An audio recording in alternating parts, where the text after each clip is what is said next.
receive of revenue, County Government of Turkana, Turkana County Assembly Car Loan and Mortgage Scheme Members, Scheme Fund, Turkana County Executive, State and Public Officers Car Loan and Mortgage Fund, Turkana County Assembly Car Loan and Mortgage Scheme Fund staff, Turkana County Youth Enterprise Fund, Turkana Youth Emergency Fund, Turkana County Biashara Fund, Turkana County Cooperative Enterprise Development Fund, Turkana County Youth and Women Empowerment Fund, Turkana County Education and Skills Fund, Turkana County COVID-19 Emergency Response Fund, Turkana County Climate Change Fund, Municipality of Lodwar,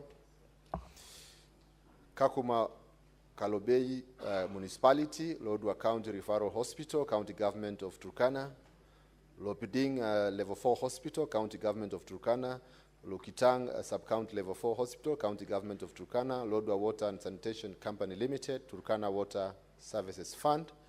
Reports of the Auditor General on the financial statements of the County of Meru for the year ended 30th June 2024, County Executive of Meru, County Assembly of Meru, County Revenue Fund, County Government of Meru, Receive of Revenue, Revenue Statements, County Government of Meru, Meru County Revenue Fund, Meru Staff Car Loan and Mortgage Scheme Fund, Meru County Executive Staff Housing Fund, County Assembly of Meru members, County Assembly of Meru members for members Car Loan and Housing Scheme Fund, Meru County Microfinance Corporation, Meru County Alcoholic Drinks Control Board, Meru County Investment Corporation, Meru Youth Services Fund, Meru County Climate Change Fund, Meru Water and Sewerage Services Company Limited, Meru County Rural Water and Sanitation Company Limited.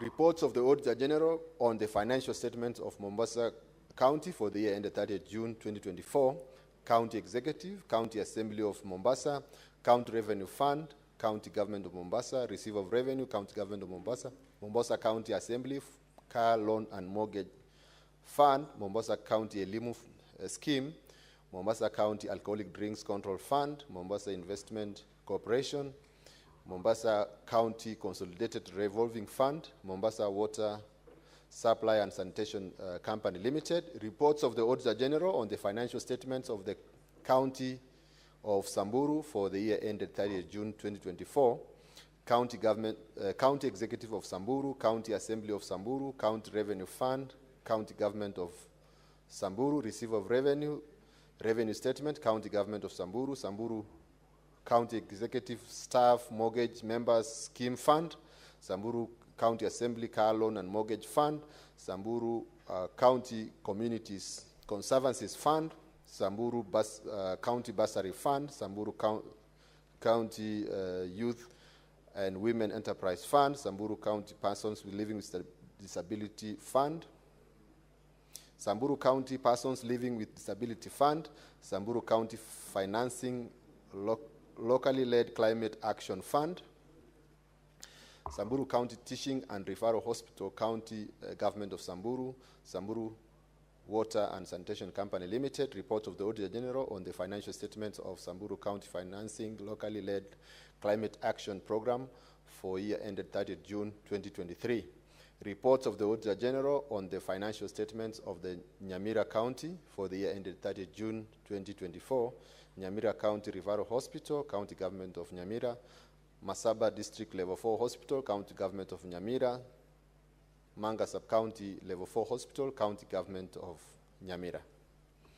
I beg to lay. Before I allow the clerk to call the next order, Honorable Senators, allow me to make this communication. Senator for Makueni and Kitui County. I'd like to acknowledge the presence in the public gallery this afternoon of visiting students and teachers from Bukuria. I hope Senator Eddy have pronounced that right. Bukuria School and Junior Academy, Migori County. The delegation comprises of 50 students and 6 teachers who are undertaking a study tour to the Senate Honorable Senators, on behalf of the Senate and on my own behalf, I extend a warm welcome to the delegation and wish them all the best during their visits. I will allow the Senator for Migori County under 1 minute, Senator, to extend a word of welcome.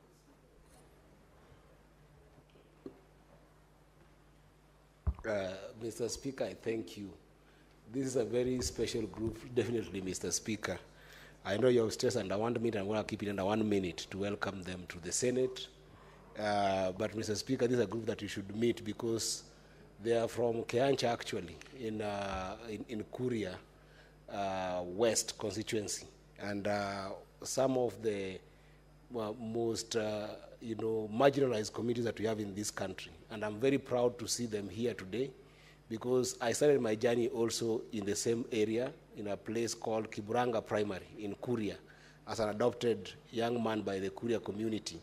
And today I'm here in the Senate courtesy of the journey that we have traveled. Sasa nawakaribisha, if you allow me, Mr. Speaker, nawakaribisha kwamba mkue katika hii Senate kwa usawa na siku moja pia nyinyi huenda mkawa pia maseneta na president wa hii country. Asante sana. Senator Eddie, I do want to rule out of order in front of your constituents. I'll allow you to get away with that. Next order. Order number 6, notices of motion.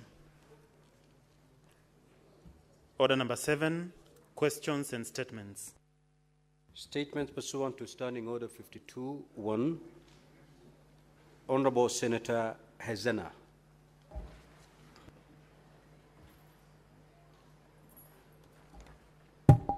Thank you, Mr. Speaker. I rise pursuant to the Standing Order 52-1 to make a statement on a matter of general topical concern, namely the state of insecurity in Samburu County. Mr. Speaker, sir, on Thursday, 27th of February 2025, along the Maral-Baragoi Road, a public service vehicle was ambushed by armed criminals, resulting in the tragic loss of 2 lives and serious injuries to several others. I strongly condemn this cowardly act and extend my deepest condolences to the families of the victims. I also wish a swift recovery to those who sustained injuries in the attack. Mr. Speaker, sir, this attack is yet another painful reminder of the persistent insecurity that continues to plague the Samburu County, particularly in Baragoi and its surrounding areas. For years, the people of Samburu have lived in fear, subjected to banditry, highway attacks, and cattle rustling that has threatened their peace, security, and economic well-being. It is unacceptable that in 2025, Kenyans are still losing their lives to armed criminals while simply going about their daily activities. Mr. Speaker, sir, even more concerning is that this particular road has remained a dangerous hotspot despite repeated calls for enhanced security measures in the region. The failure to address this long-standing issue effectively has emboldened criminals, leaving innocent citizens vulnerable. This state of affairs should not be allowed to continue. Mr. Speaker, sir, the people of Samburu deserve peace and the right to move freely without the constant fear of ambushes and killings. We must not normalize such attacks. The time to act is now. Our people cannot continue to suffer in silence while criminals operate with impunity. I reaffirm my commitment to advocating for the security and well-being of the people of Samburu and will continue to engage relevant authorities to ensure lasting solutions are implemented. Mr. Speaker, sir, I therefore call upon the Ministry for Interior and National Administration, along with all relevant security agencies, to take immediate and decisive action to restore peace and stability in the region. Specifically, I urge the government to 1, deploy additional security personnel along the Maral-Baragoi Road to ensure safety of travelers and residents. 2, to strengthen intelligence operations to preempt and neutralize criminal elements before they strike. Thirdly, to hold accountable those responsible for these heinous acts and ensure justice for the victims. And last but not least, to fast-track long-term interventions to permanently eradicate banditry and highway insecurity in Samburu County. Thank you, Mr. Speaker.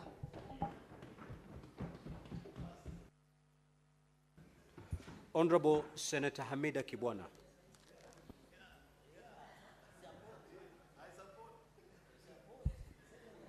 Thank you, Mr. Speaker. Mr. Speaker, my first statement is on the commemoration of International Women's Day 2025. Mr. Speaker, sir, I rise pursuant to Standing Order 52.1 to make a statement in commemoration of International Women's Day 2025. This day, Mr. Speaker, kindly protect me from Majority Leader. Order. Majority Leader, welcome to Bunge. Mr. Speaker, sir, I rise pursuant to Standing Order 52.1 to make a statement in commemoration of International Women's Day 2025. This day is not only a global celebration of the achievements of women, but also a solemn reminder of the work that still lies ahead in our quest for gender equality. Mr. Speaker, sir, this year's theme, Accelerate Action for Gender Equality, resonates deeply as we prepare for the 69th session of the Commission of the Status of the Women, CSW 69, where Kenyans' progress in implementing the Beijing Declaration and Platform for Action will come under review. Mr. Speaker, Kenya has made commendable strides in advancing the women's agenda. The 2010 Constitution firmly enshrines gender equality, and we have witnessed increased representation of women in leadership, with 47 elected women representatives, 29 in single constituencies, and 12 nominated members in the National Assembly.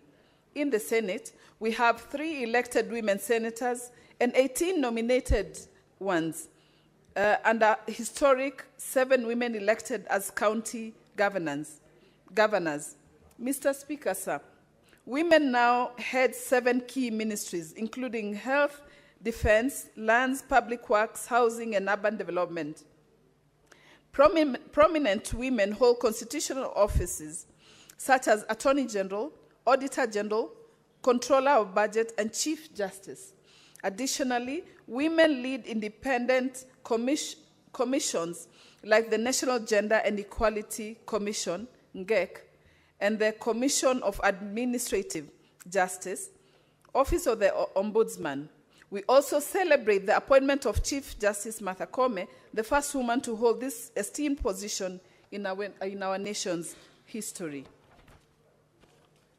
Beyond leadership, Kenya has rolled out critical women empowerment programs such as the Women Enterprise Fund, Uwezo Fund, and the National Government Affirmative Action, GAF, which have collectively improved women's access to capital and fostered economic independence.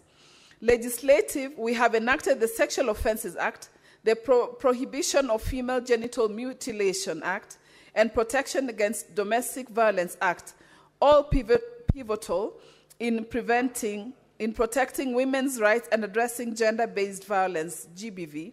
Furthermore, gender desks in police stations and the establishment of gender-based violence recovery centers in hospitals are tangible steps in supporting survivors. Mr. Speaker, I am proud to highlight the impact work of the Kenya Women Senators Association, KEWASA, has been in the front of mentoring women members of county assemblies, MCAs, having so far mentored women leaders from 7 counties. The initiative has empowered these women to effectively engage in legislative processes and leadership roles, strengthening the pipeline of future female leaders. Furthermore, KEWASA has played a pivotal role in supporting women petty offenders who are unable to afford bail by facilitating the payment of their bill amounts. The compassionate initiative not only restores the dignity of these women, but also ensures that minor economic hardships do not unjustify rob them of their freedom.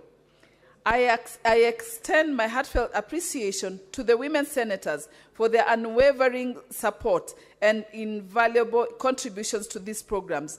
Their collective efforts have made a meaningful difference in advancing women's empowerment and gender equality across the nation.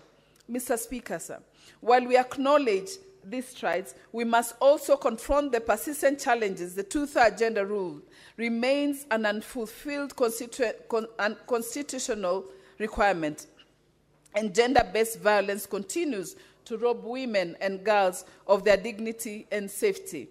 Economic disparities still limit women's access to land ownership and formal financial systems. As we mark this important day, I call upon in the House and all stakeholders to, number one, expedite the full implementation of the two-thirds gender rule through legislative and policy action. Number two, strengthen women's economic empowerment by expanding access to affordable credit and financial literacy programs. Number three, invest in mentoring and leadership training for young women supported by KEWOSA and other platforms. Number four, enhance the fight against GBV in increasing funding of shelters, expanding gender desks, ensuring swift justice for survivors. And number five, ensure women's voices are integral to climate action and digital innovation, closing the gender gap in STEM fields. Mr. Speaker, empowering women means strengthening our nation. Let today serve not only as a celebration, but as a renewed call to action. Let us move counting women in leadership to making women in leadership count. Happy International Women's Day. Thank you, Mr. Speaker. And Mr. Speaker, kindly allow me to read the second one. But just before that, since it's Women's Day, I want to send my deep condolences to one of our sisters, Senator Betty Montet, who has lost her spouse, I think this afternoon. Some of our colleagues have rushed there, and we all want to go there for support. We wish her... Go ahead and in the other statement, under 52.1. Yeah, I'll go to the second one. The recent win by Bien Baraza as the Best East African Artist in the Tres Music Awards 2025. Mr. Speaker, sir, I rise pursuant to Standing Order 52.1 to make a statement of general topical concern, namely congratulating Bien Aim Baraza, an award-winning Kenyan music artist, for his outstanding achievement in winning the prestigious East African Best Musician, titled as the Tres Music Awards. This remarkable feat is not only a personal triumph, but also a proud moment of Kenya, as it showcases the immense talent thriving within our creative and performing artists sector. Mr. Speaker, sir, Bien's success is a testament to the power of dedication, creativity, and resilience. It underscores the vital role that music and the arts play in shaping our cultural identity, inspiring the youth, and contributing to our nation's economy. His recognition on such a prominent regional platform, alongside the caliber of his competitors, Diamond Platinum, Tanzania, Joshua Baraka, Uganda, Harmonize, Tanzania, Rofan, Tanzania, Mario, Tanzania, Zuchu, Tanzania, and Nandi, Tanzania, highlights the potential of Kenya artists to compete and shine to the global stage. Mr. Speaker, sir, the achievement further brings to the light the critical role played by platforms such as the Tres Music Awards in nurturing and promoting local talent.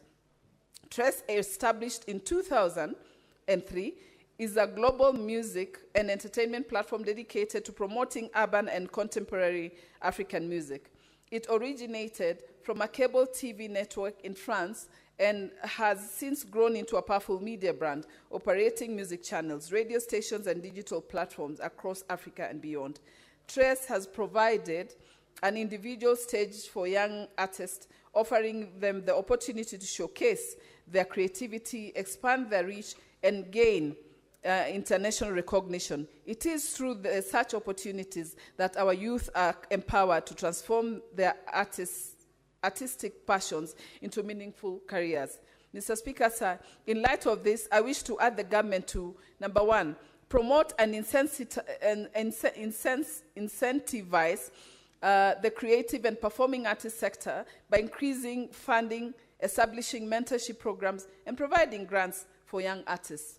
Number 2, strengthen partnership with platforms like Trace and other stakeholders to create more avenues for Kenya talents to be showcased regionally and globally. Number 3, incorporate arts education into schools' curricula to cultivate creativity and innovation among the youth from an early age.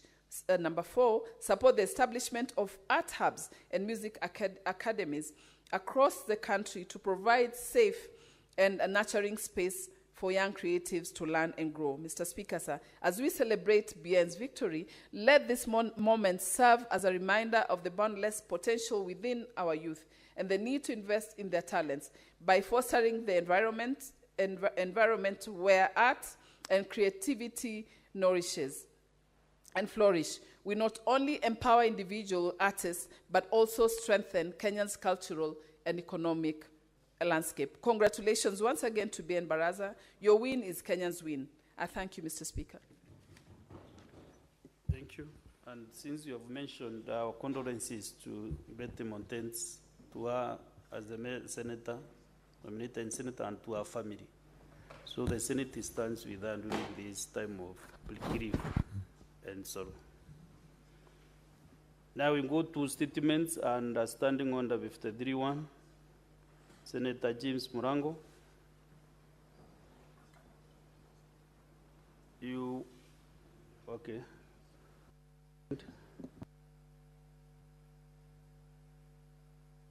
The 2 statements.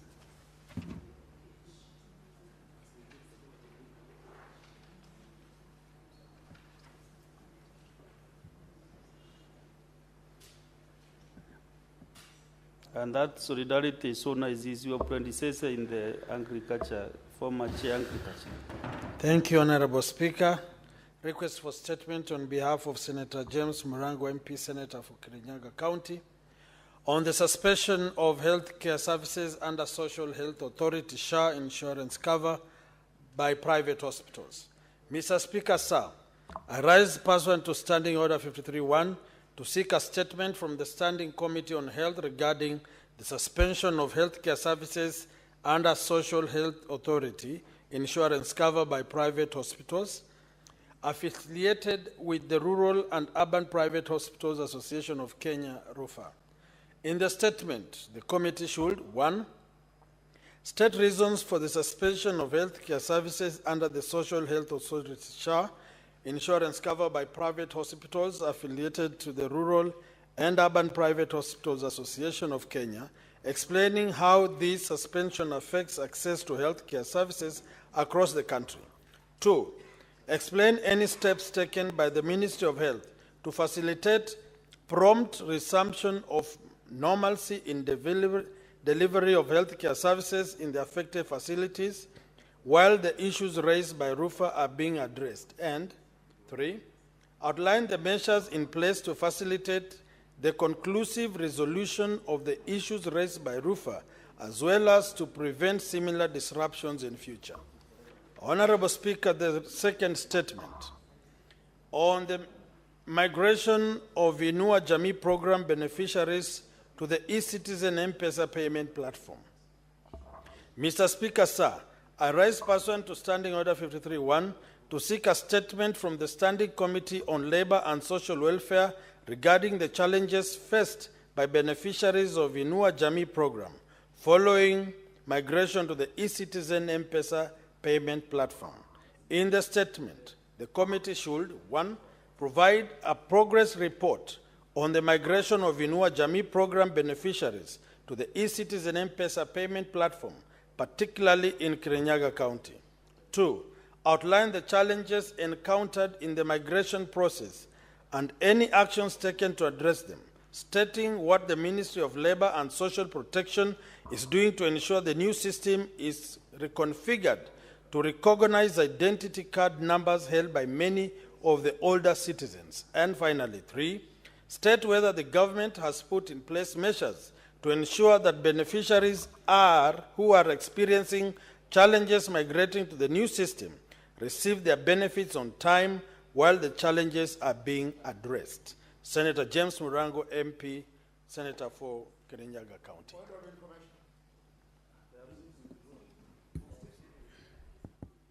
Who do you want to inform Senator Boni Karwale, Majority Whip? The Senator for Bungoma. Why are you informing him now? And he was just reading a statement. Maybe Yes, you can get yes, time Mr. to Speaker. interrogate that statement at the committee level. Mr. Speaker, it will help the House. No, I do not want to comment on the statement. It will help the House. And the information, Mr. Speaker, very briefly, is that the statement sought on the issue of SHA, Mr. Speaker, has been overtaken by time because the chairman of the Kenya Rural and Urban Now that Hospitals. is what you could have maybe made your comment during the comment time, not now.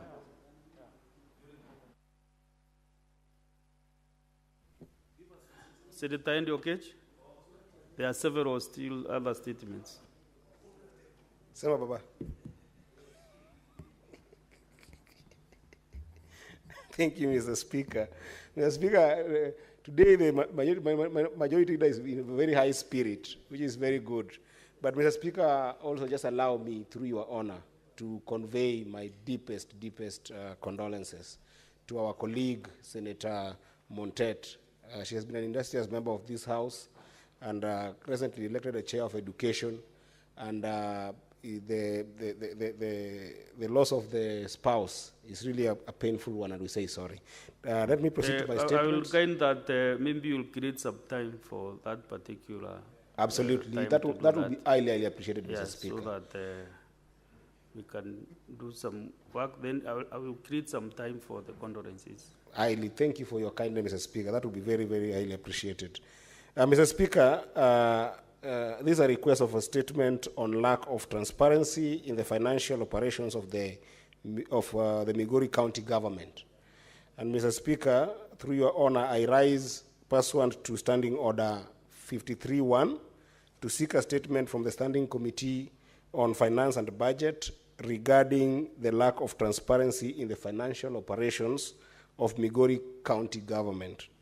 In the statement, Mr. Speaker, the committee should, 1, provide a comprehensive breakdown of the expenditure relating to the Kenya shillings 309,677,292 that was withdrawn by the County Executive of Migori following the approval of Exchequer requisition number MIG/REC/VOL7 bracket 131 dated 30th June 2023.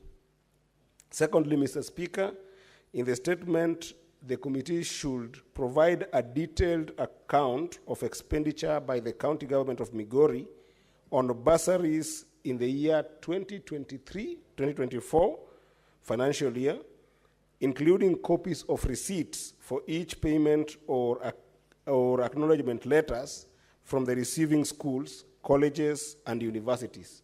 And lastly, Mr. Speaker, on the same breath, the committee should explain the legal basis for the economic empowerment initiative undertaken by the Migori County government in February 2025, where Kenya shillings 40 million was distributed to 400 community groups across Migori County. Secondly, Mr. Speaker, in the same breath of Standing Order number 53-1, if you allow me, Mr. Speaker, I would wish to further a request of a statement on the settlement of pending bills by the County Executive of Migori County Government. Mr. Speaker, this follows a comprehensive visit together with the Finance and Budget Committee led by Senator Boni Alwale. And therefore, Mr. Speaker, I want to rise further pursuant to this Standing Order number 53-1 to seek a statement from the Standing Committee of Finance and Budget and regarding the settlement of pending bills by the County Executive of Migori County And in this statement, Mr. Speaker, the committee should, 1, explain how the Migori County government accumulated its pending bills, providing details on the procurement process, including documentation on the delivery and utilization of goods and services linked to these outstanding payments. Secondly, Mr. Speaker, state the amount of money set aside by the county government to settle pending bills during the year 2024-2025 financial year, including a detailed distribution of the amounts designated for each county department's pending bills. And lastly, Mr. Speaker, in the statement, the committee should provide a status update on the settlement of pending bills thus far, outlining the county's payment plan for outstanding balances insofar. I thank you, Mr. Speaker.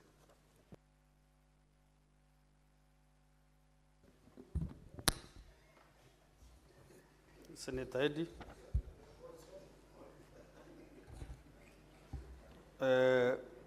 Honorable Senators, I want to make a communication on the visiting teachers and students from Sacho High School in Baringo County. Honorable Senators, I would like to acknowledge the presence in the public gallery this afternoon of visiting teachers and students from Sacho High School in Baringo County. The delegation comprises 3 teachers and 85 students who are in the Senate for a one-day academic exposition. Honorable Senators, in our ancient tradition of receiving and welcoming visitors to Parliament, I extend a warm reception, welcome to them, and on behalf of the Senate and on my own behalf, wish them a fruitful visit.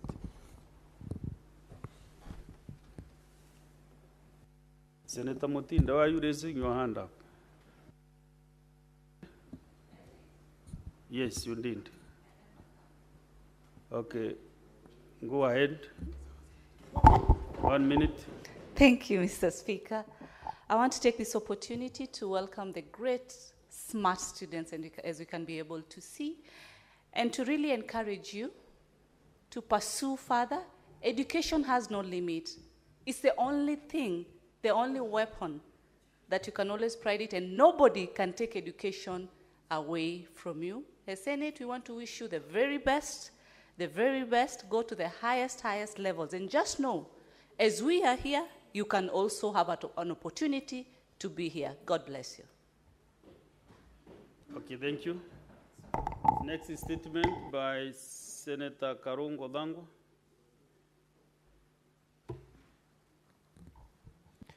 Thank you very much, Mr. Speaker, for giving me this opportunity to also request for a statement on the issue of electricity disconnections in the counties, Mr. Speaker.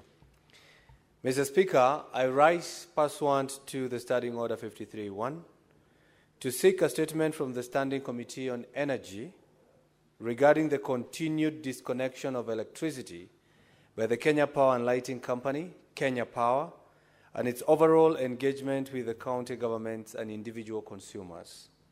In the statement, the committee should, 1, state the legal and procedural framework governing electricity disconnections, providing a list of counties and essential service institutions, such as hospitals, that have faced power cuts from the year 2022 to date, and outline measures to ensure that critical public institutions are not affected by the unwarranted disconnections.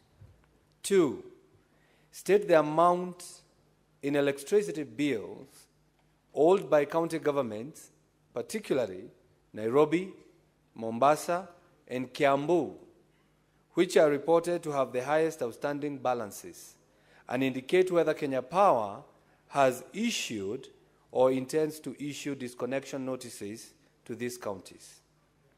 3, disclose the extent of individual consumer disconnections that have been affected from 2022 to date, stating the number of Kenyans who have had their power disconnected, and provide information on consumer complaints regarding business losses and damage to electrical appliances due to abrupt disconnections.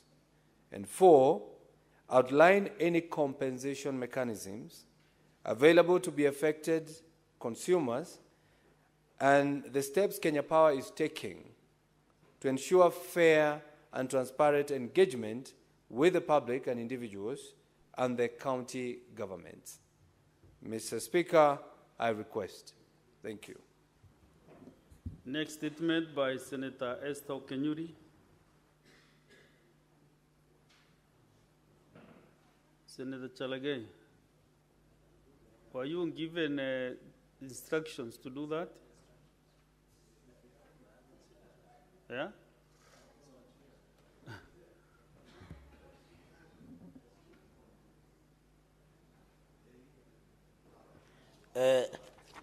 Mr. Speaker, on behalf of Senator Esther Okenyuri, request for statement on poor enforcement of anti-human trafficking laws. Mr. Speaker, sir, I rise pursuant to Standing Order 53-1 to seek a statement from the Standing Committee on Labour and Social Welfare regarding the poor enforcement of human trafficking laws amid growing concern over the increased cases of human trafficking involving vulnerable children and women in Kenya.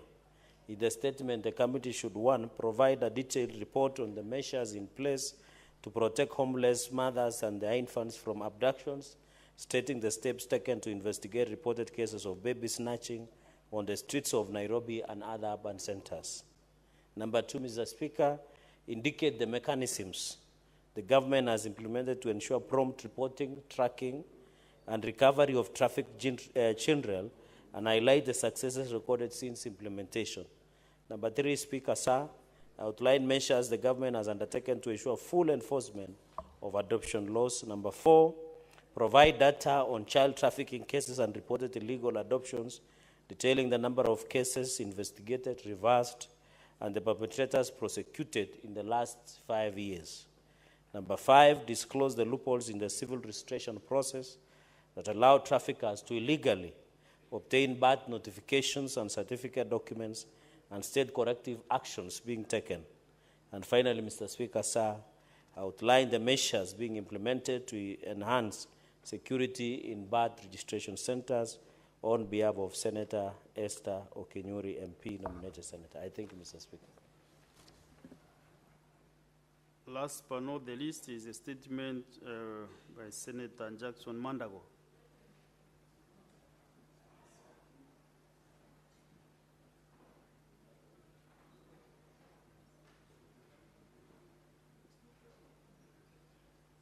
This statement is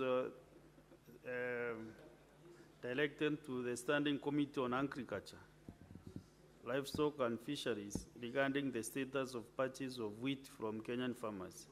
Is it yesterday that I heard this statement? And the Speaker gave some direction about the comments. What happened, Majority Leader?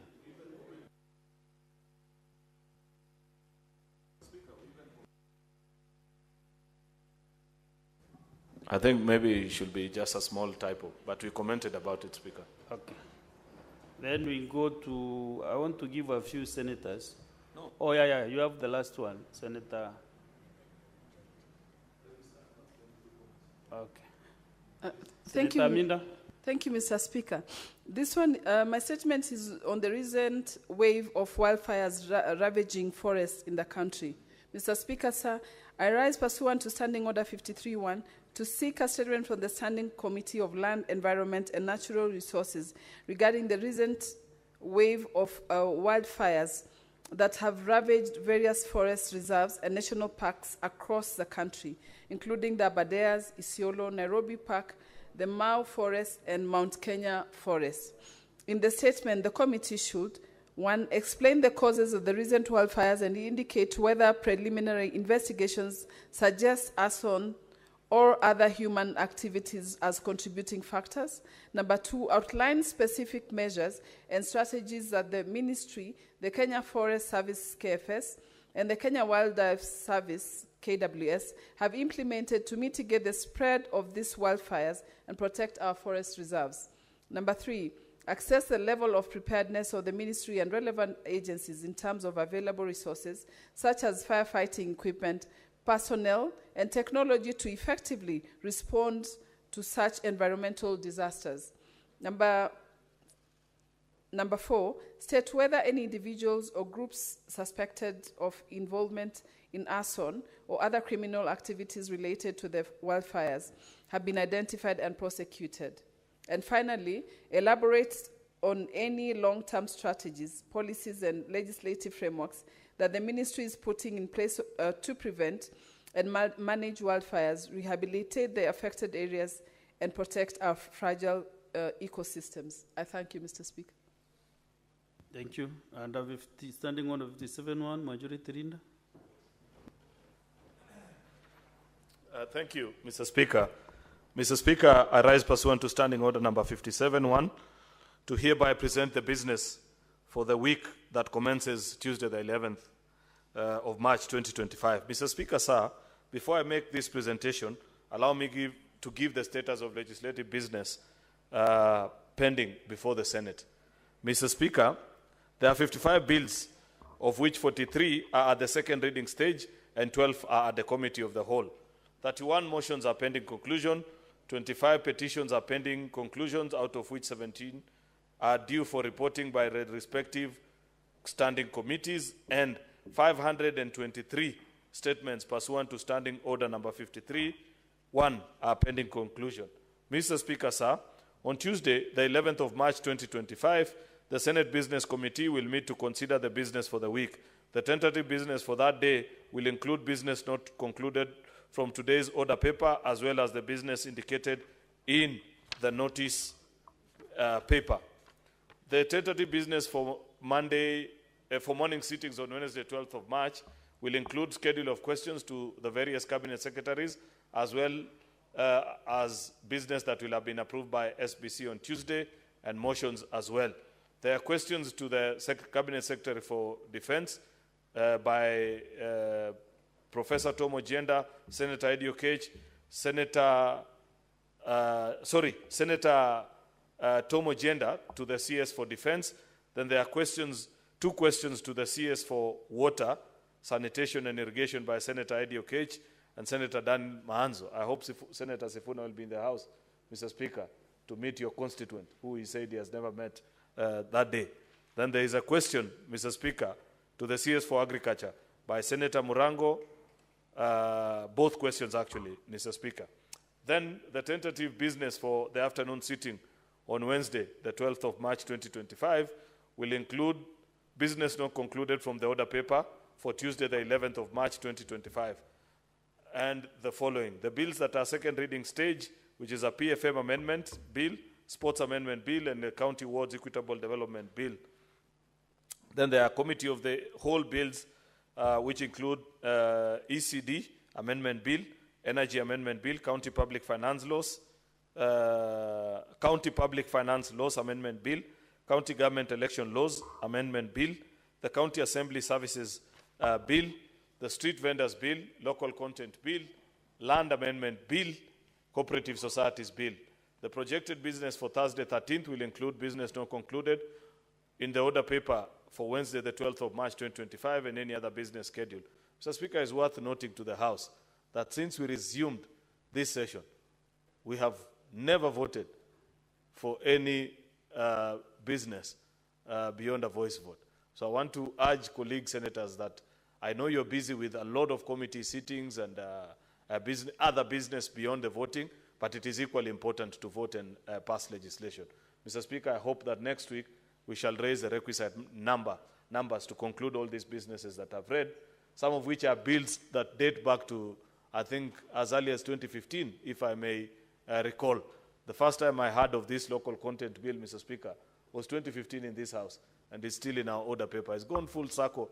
I really wish we can conclude, because it's an extremely important bill that will help our county governments, Mr. Speaker, to earn revenue from explorative activities within their counties and so many other things. Therefore, Mr. Speaker, I want to urge colleagues that next week let us find time to be present in the House and to conclude on this business. I thank you, Mr. Speaker, and lay this statement on the table of the Senate today. Thank you.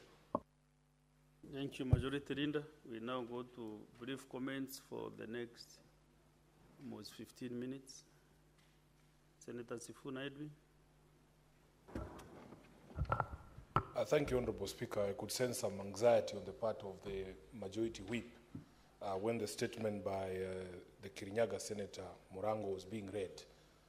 It is as though he didn't want us to have opportunity to speak about the social health authority issues, Honorable Speaker, because the chairperson of that rural hospitals, private hospital association, is a young man I schooled with. He's called Lishenga. He was my candidate for Senate in Kakamega under the ODM ticket. And he has done a fantastic job representing those rural hospitals, Honorable Speaker, and he has informed me that although they have suspended hostilities for now, there are issues that still abound. Honorable Speaker, we at the County Public Accounts Committee had the opportunity to sit with the Auditor General on Tuesday when she appeared before our committee, and this is a matter of great national interest, so that colleagues should not appear to want to gag members when they are discussing a matter that is in the public domain. Honorable Speaker, one of the issues that, some of the issues that emerged from the meeting with the Auditor General is that there are a lot of questions to be asked about the way that we have rolled out the social health insurance scheme. Honorable Speaker, she has singled out a few issues, and I want to mention them. Number one, being unbudgeted procurement and competitive procurement. Very many things, including unfavorable clauses to the people of Kenya. I heard the president, I think he was speaking in Malava, saying that in this procurement, there were no public resources used. I don't know how the president defines public resources, because, Honorable Speaker, the Auditor General has flagged that in that contract for the digital system, the owner of the system, who is not even the government, is a private consortium, takes 2.5% of my monthly contribution. Every time I pay my 32,000, that digital systems operator gets 2.5%. Then they get 5% on claims to hospitals. This is something that does not make any sense to me, Honorable Speaker. Why are claims being subjected to 5% deduction from the system operator? Then there is something called track and trace that they charge 1.5%. They are unconscionable contract terms, and we have to speak about these issues without appearing like, we are witch hunting or anything. So I want to assure the president that Sifuna's money is also defined as public money. My money is also public money because I'm making a contribution. All of us are making a contribution. And if the system operator is getting money from there, it means, therefore, that these 104 billion shillings that we are using to procure this system is actually public money. So, Honorable Speaker, the Auditor General made a suggestion to the House. Unfortunately, I'm no longer a member of the Senate Business Committee, but I think it is something that would be helpful to all of us as a House. She said that she needs to be allowed to also speak to Parliament in what she called a State of Accountability address. Let her come before this House, Honorable Speaker, and tell us the state of accountability in the country, because it will cut across all these issues on matters that are devolved and our individual counties, because there are problems all over the place. And, Honorable Speaker, although she tried to run away, we tried to tell her that, in fact, the Audit Act gives her powers to make recommendations that bind the hands of other institutions in the accountability ecosystem.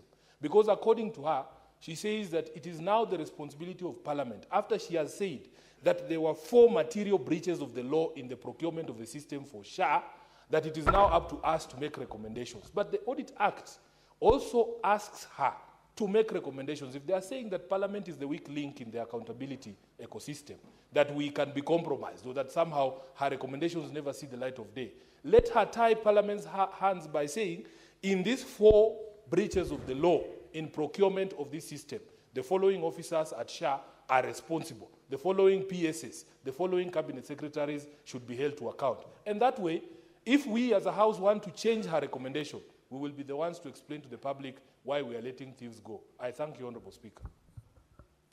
Senator Sifuna, you have really enjoyed 5 minutes out of 15 that are provided for statements this afternoon. So I think I did not give the time allocation when you started, but any other senator should take just 2 minutes to make a brief comment. Not to debate about the statement, just a brief comment.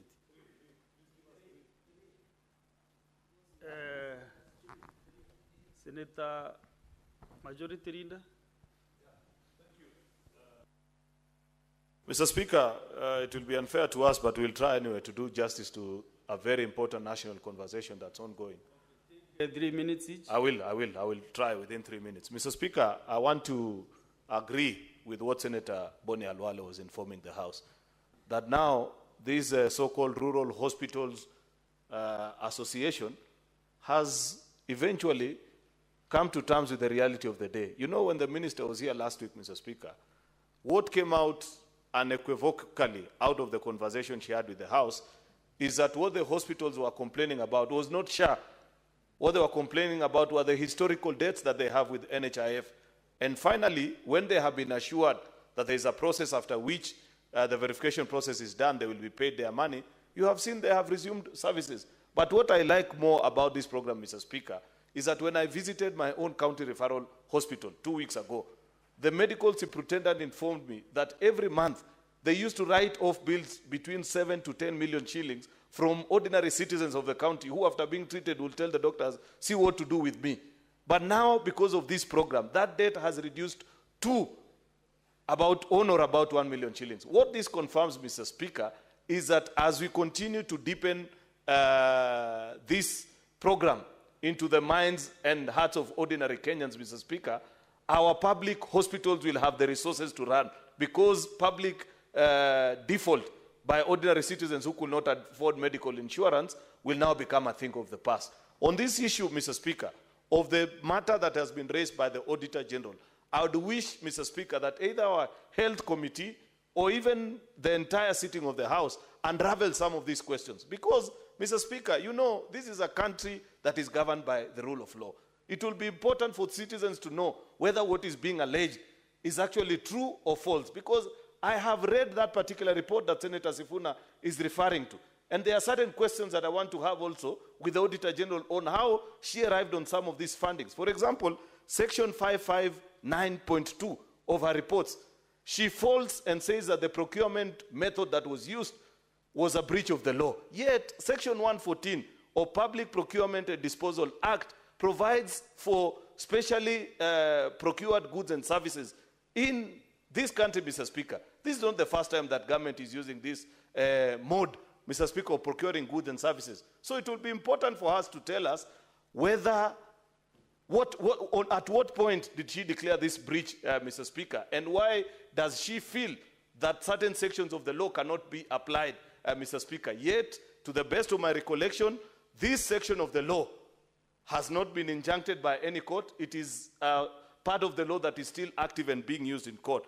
Section 559 of her report, point 1, Mr. Speaker, on why this was not captured in the 2022-2023 budget review framework, Mr. Speaker, it will also be important to know from the ministry. I don't know what explanation they would have, but I suspect that 2022-2023, being a transition year from another administration to a new one, we could not have implemented the priorities of another administration, Mr. Speaker. And I believe that subsequently, there must have been a budget process through which all these were addressed. So, Mr. Speaker, so that we don't appear as if we are a house that sanitizes illegality, I want the Clerk, to be fair, let the board leadership enjoy the 5 minutes. To be Mr. Speaker, fair indeed. in fact, I don't need, I just need an extra minute. I was concluding that to be fair to the country, it is important that that report is tabled in this House and subjected to thorough scrutiny by the committees of this House, Mr. Speaker, so that the country does not rely on newspaper cuttings by some people who may be having other agendas against share, Mr. Speaker. We know for a fact, Mr. Speaker, that there are people who used to benefit from the illegalities that were being committed under the NHIF. You think they will sit pretty, Mr. Speaker, and watch this program being rolled out? At every turn and opportunity, they will hire people to speak to them. They will incite the media against this particular program. That is why I want that report of the Auditor General tabled before this House. I want the competent committees to go after the 4 breaches that the Auditor General has highlighted. Final thing, Mr. Speaker, is on this issue of the cost of this particular system. It is important for it to be tabled so that Kenyans can know this tabulation of 104 billion. What exactly does it entail? Because I have seen even very educated people, Mr. Speaker, imagining that the government procured a software for 100 billion Kenya shillings, Mr. Speaker, which I know for a fact that that cannot be accurate. I want the list and the tabulation of all the items that eventually tabulate to 104 billion shillings, Mr. Speaker, so that we are able to tell, out of these items, what is it that has been charged beyond the market price, Mr. Speaker, so that eventually, as a House, nobody will say that we sanctioned an illegality when we passed the 4 laws that set up universal health care in our country. I thank you, Mr. Speaker. Very well. Senator Ososi, Bonfrey. Mr. Speaker, I think a lot has been said about systems. For example, there is a statement on the issue of migration of Inua Jamii to e-citizen. And then you have heard clearly Senator Sifuna raising a matter on the SHA system. Mr. Speaker, I think one of the biggest problems in this country is that we have laws which we don't implement. Mr. Speaker, I'm talking as an IT expert and as one of the people who worked so hard to bring in place the Computer Misuse and Cybercrime Act.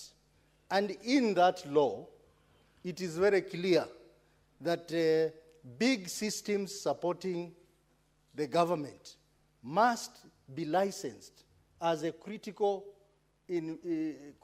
information infrastructure system.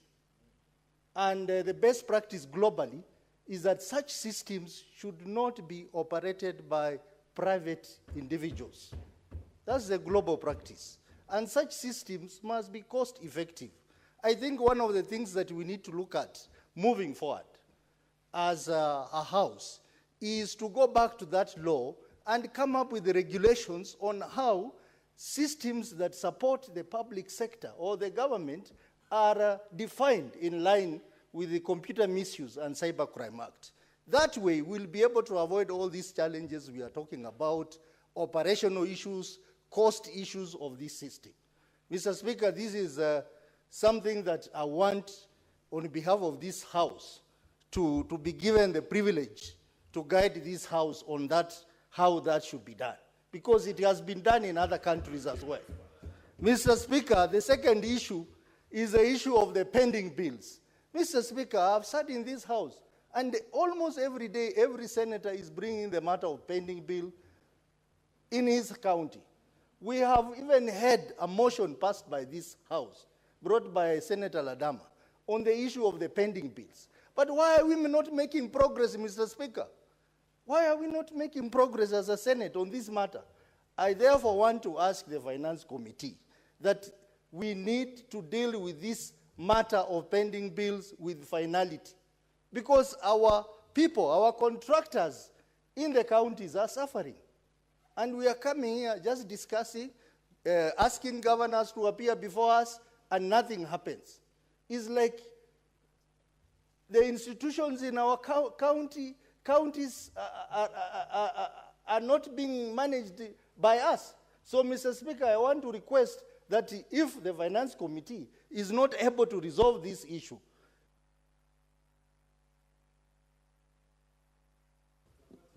Very well. Thank you, Senator Godfrey Ososi. I want to make a communication on the visiting teachers and students from Getaroet Girls School in Kericho County. Honorable Senators, I would like to acknowledge the presence in the public gallery this afternoon of visiting teachers and students from Getaroet Girls School in Kericho County. The delegation comprises 6 teachers and 70 students who are in the Senate for a one-day academic exposition. Honorable Senators, in our usual tradition of receiving and welcoming visitors to Parliament, I extend a warm welcome to them, and on behalf of the Senate and on my own behalf, wish them a fruitful visit. Let me make this other communication, then we can welcome them together. This is another delegation of staff from various county assemblies and the national various county assemblies. Honorable Senators, I would like to acknowledge the presence in the Speaker's gallery this afternoon of a visiting delegation of staff from Trans Nzoia County, Garissa County, Nyeri County, and the Kenya School of TVET, Nairobi. The staff are attending a training program on protocol and events management in the legislature at the Center for Parliamentary Studies and Training, CPST. Honorable Senators, I request each member of the delegation to stand when called out so that they may be acknowledged in the Senate tradition. 1, Ms. Ruse Atieno from Trans Nzoia County. 2, Mr. Oscar Okumwanyonyi from Trans Nzoia County. 3, Mr. Friend Neyole Wanyonyi, Trans Nzoia County. Then Ms. Sarah Hussein Hissa, Garissa County. Sorry, Mr. Margaret Wanjiko Kimodo from the Kenya School of TVET, Nairobi. Last but not the least, Ms. Susan Gadaigia Sebastian from Nyeri County. On behalf of the Senate and on my own behalf, extend a warm welcome and wish you a fruitful visit. Let's start under 1 minute. Senate Majority Leader. Thank you, Mr. Speaker. I want to join you in welcoming these students from Getarwet Secondary School. Getarwet is in my home county, in the sub-county of Bureti. It's a very progressive school that I've had the opportunity to visit a couple of times and even build a classroom in honor of one of a very distinguished teacher from this institution who's a good friend of mine and the community there. So I hope, Mr. Speaker, that they enjoy the time seeing how debate happens in this house. This is where your senator works. So, Mr. Speaker, when they get home, they should report to their parents that we found him at work, that he was not missing in action, that they saw him debate and engage with colleagues, Mr. Speaker. What they watched us engage in is reaction to statements. What Parliament does is you legislate, you represent, and you oversight. The debates that were happening here is part of our oversight work to see the things that government do, whether they are done in accordance with the law, or if there is breach of the law, Mr. Speaker, we order people to go where the people who do such things need to go to. Finally, Mr. Speaker, I welcome also the members of the county assembly from the various parts of the country. Senate is a mother institution of our county assemblies. In fact, our clerk is a patron of the organization of clerks of all the county assemblies. Mr. Speaker, I keep reminding ourselves that we must return back to the days of legislative summit, where we used to interact as Senate and the county assembly so that we can engage and exchange knowledge, Mr. Speaker, on how we run our oversight function as a devolution family. Therefore, I hope this staff, Mr. Speaker, have interacted with the extremely competent staff of the Senate and get to learn and leave Nairobi better than they were when they arrived in this institution. I thank you, Mr. Speaker. Thank you. Senate Majority Whip, Senator Boni Kalwale. You want to make a comment on the statements? On the statements? On yes, the yes. Mr. Speaker, 3 minutes. You said 5 minutes for the leadership. No. Mr. Speaker, one from either side. So is the deputy now whip? You are eating into a 3 minutes. Can you kindly Mr. Speaker, sir, yourself? Mr. Speaker, sir, the Honorable Sifuna is a deputy whip. Presenting the minority side of the Senate. He's the only leader around this afternoon. But think about it all the same. Mr. Speaker, the issue of SHA. Number one, if people who don't like SHA must fight SHA, they should fight it with facts. I have seen excuses one after another, up to and including from the media. In today's headline, they are calling a doctor of medicine, Dr. Deborah Mulung Barasa, as clueless.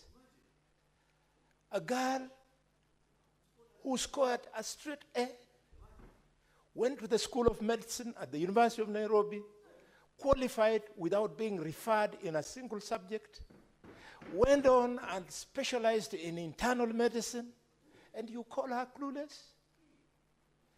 If people don't think that members of certain communities deserve being in government, they should say it.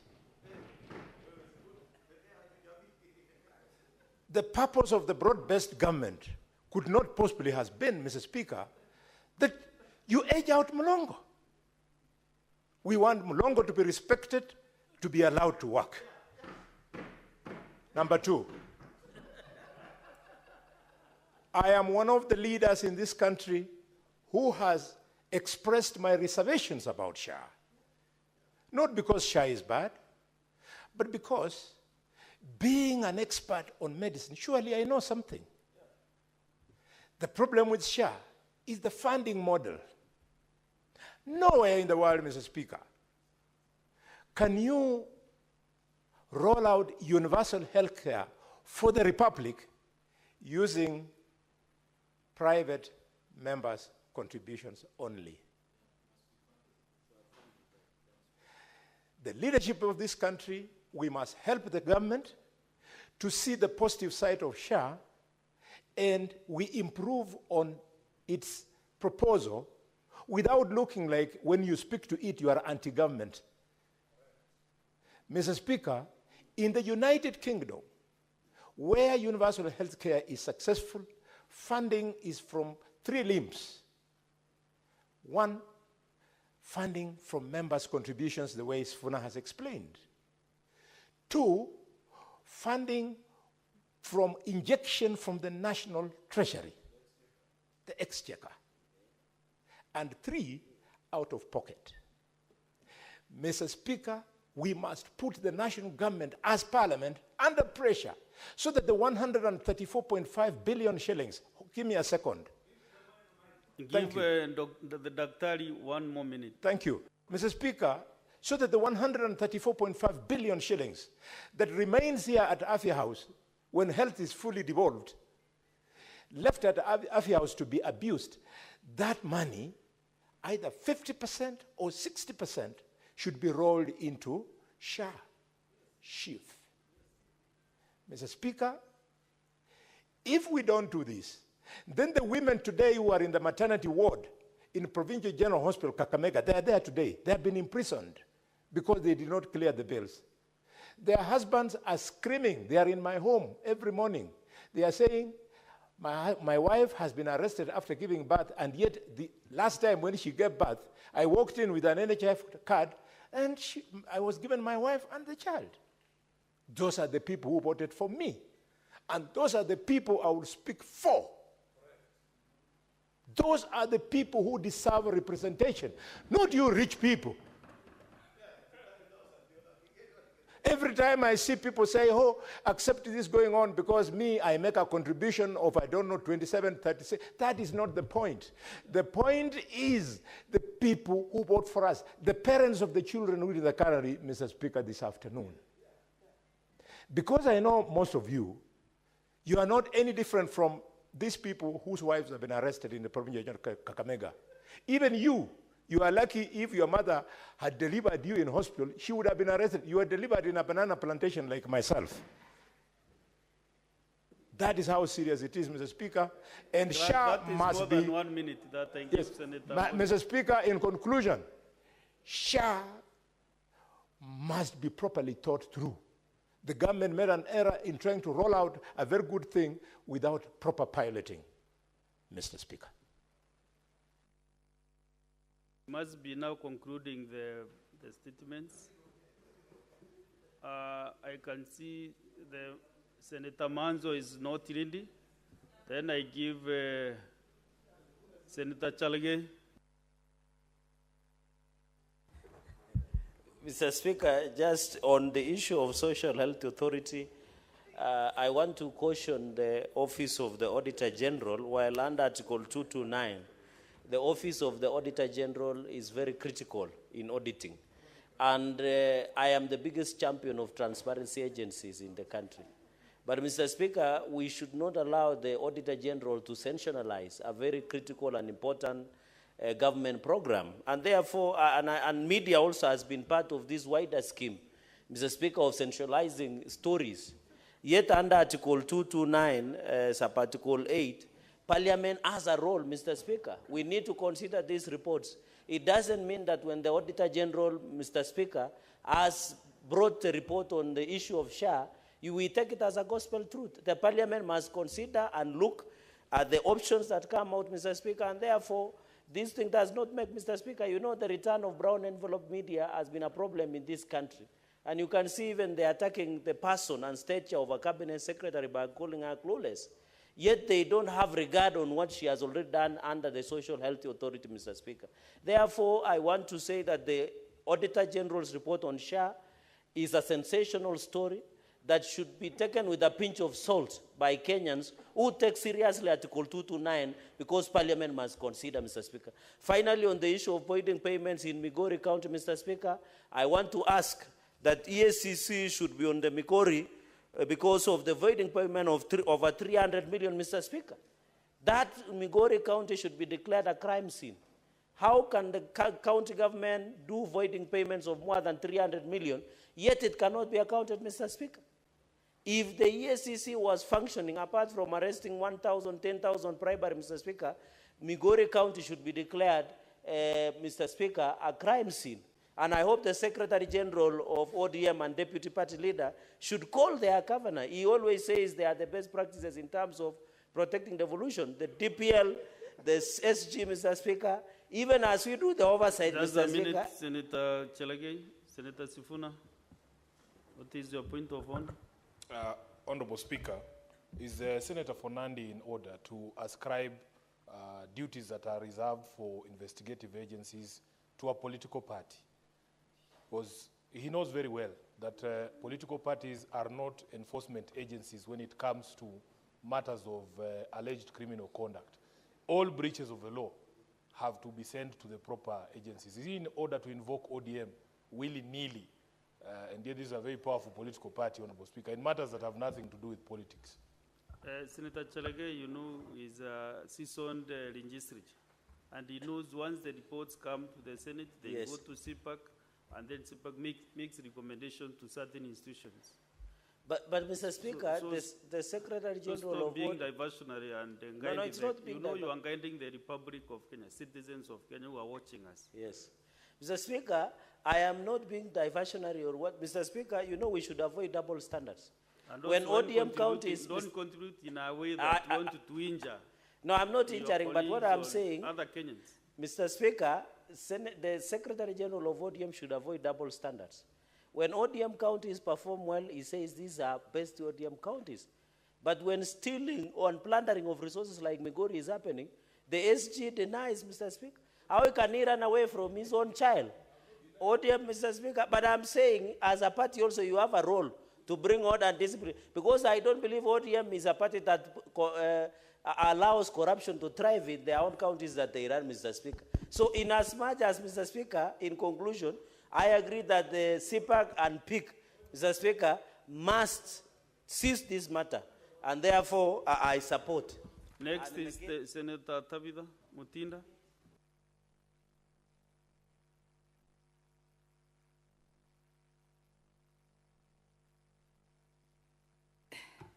Thank you, Mr. Speaker. And let me make a comment that I've had my colleagues try to bring it out, simply because I'm the Vice Chair of Finance and Budget in regards to the issue of pending bill. And our resolution as a committee, Mr. Speaker, is that we are going to have our plan to ensure that we are going to visit each and every county on the issue of pending bills, because it's been a thorny issue. Mr. Speaker, just to touch on the issue of SHA.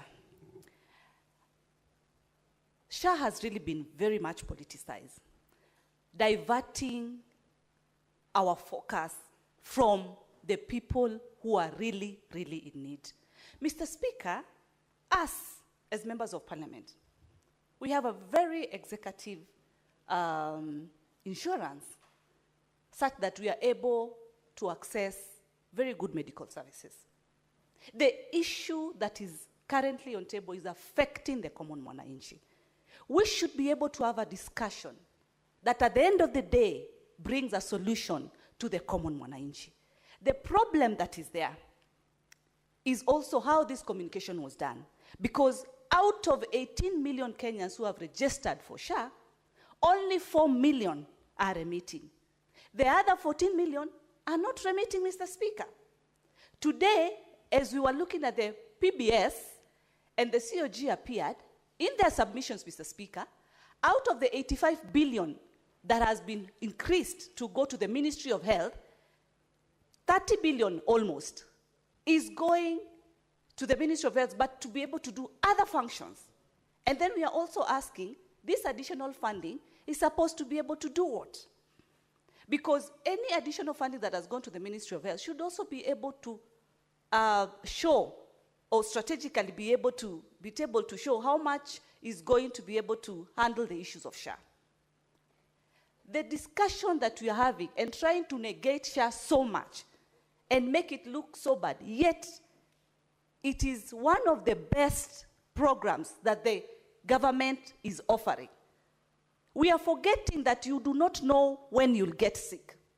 You do not know. Sickness does not knock. So in whichever conversation that we are having, let us have a conversation minding the common wananchi and addressing the key issues. The issue of the Auditor General, yes, there are concerns. Let them come to Parliament. Let us address them. Let us look at them. But the issues of the Auditor General are different issues. The issues of the mwananchi going to the hospital and not being able to get a service is an issue. And that should be addressed collectively. Sickness does not know tribe. Sickness has no time. And sometimes it doesn't matter how. Honorable Senators, you must conclude the statement hour because we have lined some motions, bills. Last but not the least now is Senator from Mahanzo Daniel. Thank you, Mr. Speaker. Mr. Speaker, I want to say that the moment we passed the SHA and SHIF law, the NHIF law was repealed. And therefore, there's no possibility or chance that people will go back to that. And therefore, we must do our level best, Mr. Speaker, to make sure that this program, very important, touching all our counties, touching every single village in this country, that is sorted. Mr. Speaker, for the first time in life, the Kenyans have really suffered. We, the members of parliament, are the one rescuing people from hospitals. And again, Mr. Speaker, the thieves of NHIF are known. Where they have hidden the resources is known. The government, the DPP, the DCI should do everything possible, Mr. Speaker, to make sure that all the thieves are arrested, charged by ESCC, and make sure that the monies are recovered, because they live in this country, they are known, some of them are in government, Mr. Speaker. And therefore, it is important we bring this matter to conclusion, to come up with a way forward, Mr. Speaker, to make sure that Kenyans, a common Kenyan, is served by this system, so that it should not look like it were better when NHIF was there, but make sure that nobody is detained in hospital after giving birth, no one is detained in hospital after getting sick, and especially when they come from poor families whereby they are not able to afford and to make sure that they are free from such mistreatment, being mishandled. And meanwhile, while we sort out this, I think the government then should come up with a strategy of these people or getting them paid for, because we have raised more than enough money. The Ministry of Health is devolved. Money is stuck at the national government.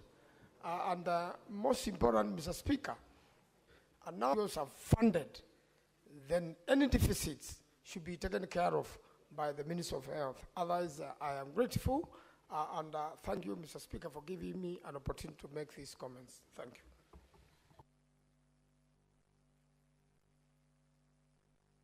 So, Honorable Senators, let's go to the next order now.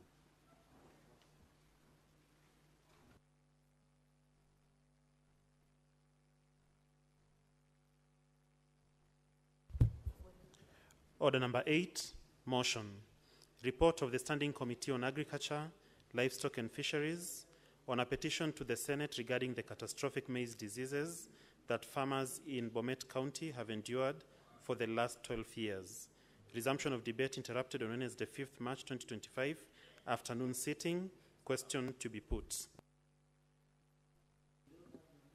This is a voice vote, so 1, I want to determine that this motion does not affect counties, and then also to ascertain whether we have the quorum. If we don't have the quorum, then we defer that order.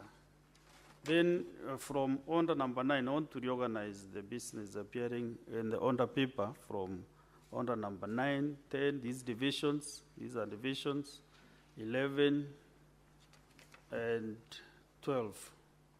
Those divisions will be deferred to the next sitting or sometimes when there will be space for them. So we go to order number 13.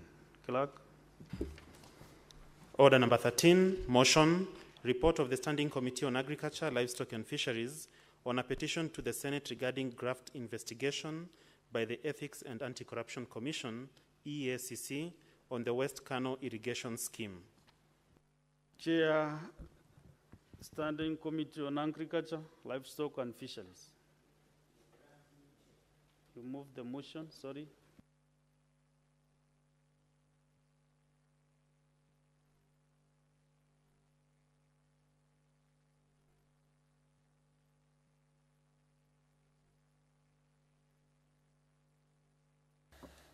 Thank you, Mr. Speaker, sir. Mr. Speaker, sir, I beg to move. Chair, just give me 1 minute. I recognize this delegation because it might take some time. Honorable Senators, I would like to acknowledge the presence in the public gallery this afternoon of visiting teachers and students from St. Thomas Aquinas, Tamadeu Boys School in Makueni County. The delegation comprises 2 teachers and 49 students who are in the Senate for a one-day academic exposition. Honorable Senators, in our issued tradition of receiving and welcoming visitors to Parliament, I extend a warm welcome to them, and on behalf of the Senate and on my own behalf, wish them a fruitful visit. Thank you. Senator representing Makueni County, 1 minute to welcome the students. Thank you, Mr. Speaker. I take this opportunity. From St. Thomas Aquinas. Yes. From Adele Boys School. Yes, Mr. Speaker. I want to welcome the students to the House and tell them that when you visit Parliament, you learn a lot. In your form for examinations, for those who are reading history and civics, you are going to have about 10 to 15 marks questions in relation to Parliament. So when you are here, get to know who the Speaker is, the clerk, sergeant at arms, all those, and how Parliament runs, and it's especially as a third arm of government. I want to welcome you and wish that some of you will be become very ambitious today, and will one day become senators or members of Parliament. I thank you, Mr. Speaker. Senator Wakoli, proceed and move the motion. Thank you, Mr. Speaker, sir. I want to request your permission to remind my good senator that after the function, he should see his students behind the tent for some motivation. Honorable Speaker, I beg to move that the Senate adopts the report of the Standing Committee on Agriculture, Livestock and Fisheries on a petition to the Senate regarding graft investigation by the Ethics and Anti-Corruption Commission on the West Kano irrigation scheme laid on the table of the Senate on Thursday, 5th, 2024. Honorable Speaker, the Standing Committee on Agriculture received a petition from Patrick Ochieng Odimba on behalf of the citizens of the Republic of Kenya and residents of Kawino North location, Kabido Sub-County, Nyando Constituency, Kisumu County, regarding the Ethics and Anti-Corruption Commission EACC graft investigation in West Kano irrigation scheme. The petition raises issues regarding to 3 major grafts in the scheme, namely, that is Rehabilitation Fund graft, Farm Machine Accessories Aid Grant, Graft, and Rice Sales Fund Graft. Honorable Speaker, the petition raises the following issues. Between 2009 and 2015, the government released 86 million, with the farmers saving totaling to 18 million, which was utilized by West Kano Irrigation Farmers Revolving Fund and the National Irrigation Board. Between 2015 and 17, the scheme Farmers Cooperative Society leaders, in conjunction with the National Irrigation Authority, managed the farm accessories aid. This aid was given to Government of Kenya together with the Government of Republic of Japan and has not been accounted for. Between 2020 and 21, the Kenya National Trading Company, in conjunction with the National Irrigation Authority and the Scheme Farmers Cooperative Society leaders, managed the Rice Sales Fund and was given by the Government of Kenya and not accounted for.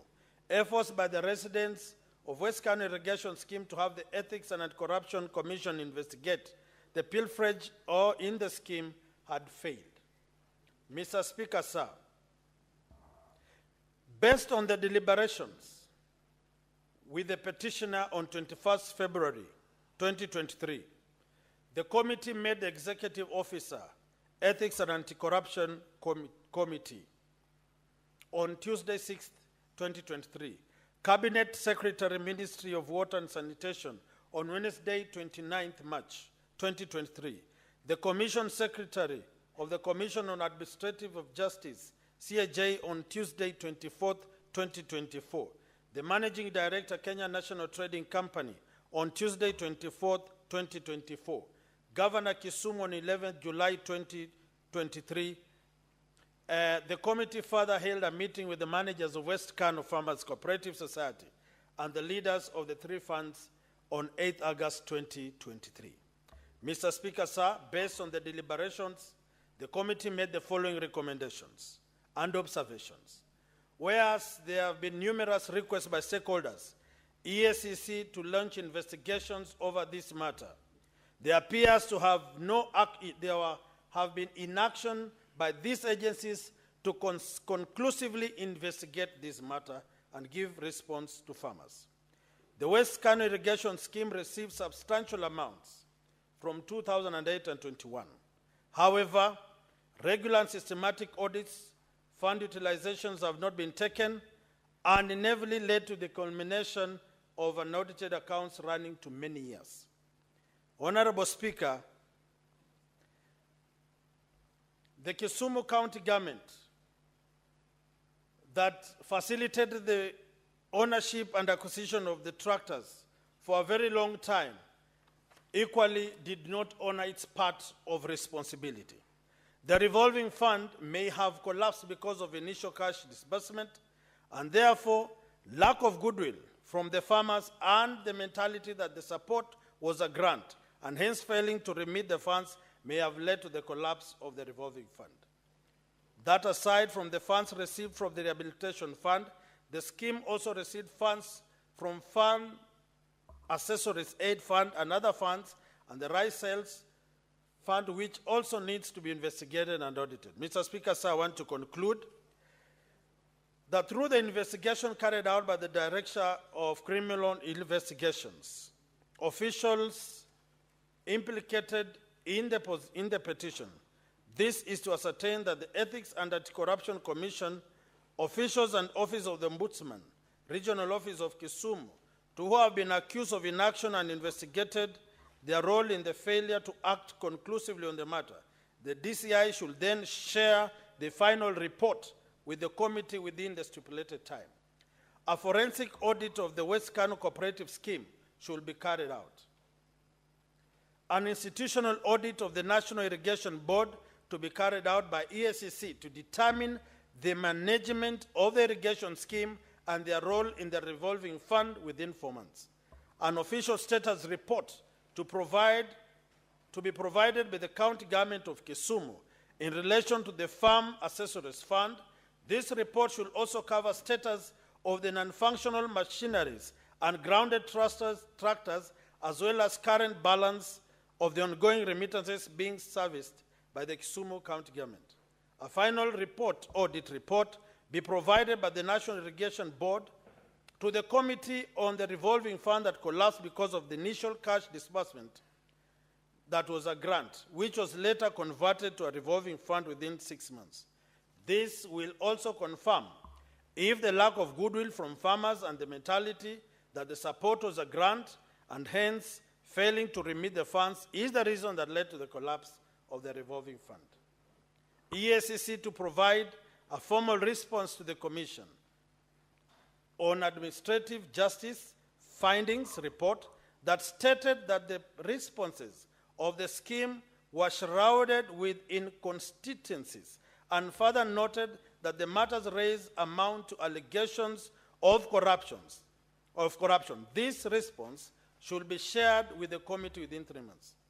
EACC should further extend investigations to KCB Kisumu branch within 5 months regarding their role in facilitating the opening of the bank account under the name of individuals, and yet the account was used to transact government funds, should also be investigated to determine the role they played in the graft allegation. Mr. Speaker, sir, in conclusion, the committee observed that this petition and all other matters affecting the farmers in the country subsequently affect food security.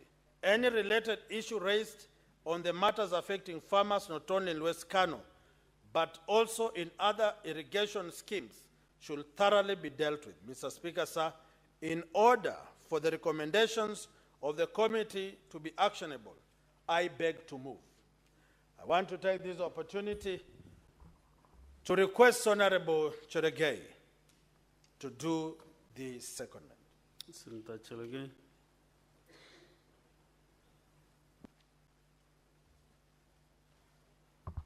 Thank you, Mr. Speaker. Sir, it's an honor to, as I second this motion. Yesterday we did a motion on the issue of maize. Today we are doing on West Kano and the role of EACC in this matter. Mr. Speaker, I want to agree largely. Mr. Speaker, you know our farmers sacrifice a lot. They sometimes come together through cooperative movements. Sometimes they save the money. But sometimes it's very unfortunate, Mr. Speaker, that some few individuals, especially directors, take advantage of the funds that is meant to bring cooperative movements. And I know Mount Kenya, where you are a member, let me use for the purposes of just debate, I don't want it to be misinterpreted. Most of the coffee cooperative movements have died because of corruption and bad governance within cooperative movements. And directors are working scot-free, Mr. Speaker. Yet the corporate governance provides on the processes on how to handle directors, Mr. Speaker, who misuse funds and abuse of office, Mr. Speaker, and yet they are yet to be arrested, Mr. Speaker. So this is a similar case that happened in West Kano, in Kisumu, Mr. Speaker. And therefore, the sad thing in this country, Mr. Speaker, is money is misappropriated, money is embezzled, but the agencies that are supposed to investigate and prosecute have become part and parcel of the money heist and propagating, Mr. Speaker, the criminality of public plundering of resources and cover-up, Mr. Speaker. Because the story we had in this report looks like a classical cover-up by the EACC. Instead of investigating, they became complacent in the whole matter. Yet farmers were losing their money. And this West Kano project, Mr. Speaker, is very critical because we are talking about food security in this country. We need to ensure that there is enough maize, there is enough rice, Mr. Speaker, or wheat, Mr. Speaker, and a number of it, Mr. Speaker. And therefore, I am happy that the committee, without fear or favor of contradiction, have taken very serious recommendations that if fully implemented, Mr. Speaker, it will give reprieve to the farmers of West Kano, Mr. Speaker. This is a huge scheme that has been run by farmers that involves millions and millions of shillings that should be taken into consideration, Mr. Speaker. And therefore, I agree that since EACC bungled and abused and did not carry proper investigation, it is better that Director of Criminal Investigation, DCI, to prosecute. Mr. Speaker, and I want to call out EACC. Some of us have complained, especially in financial misappropriation in our counties. But you hear BSCC, they call media, come rat matters, they come perambulating, Mr. Speaker, come with cameras, do office raid, take governors for statement or senior county officials. But, Mr. Speaker, many months down the line, they are yet even to work one arrest or even charge one person in a court of law.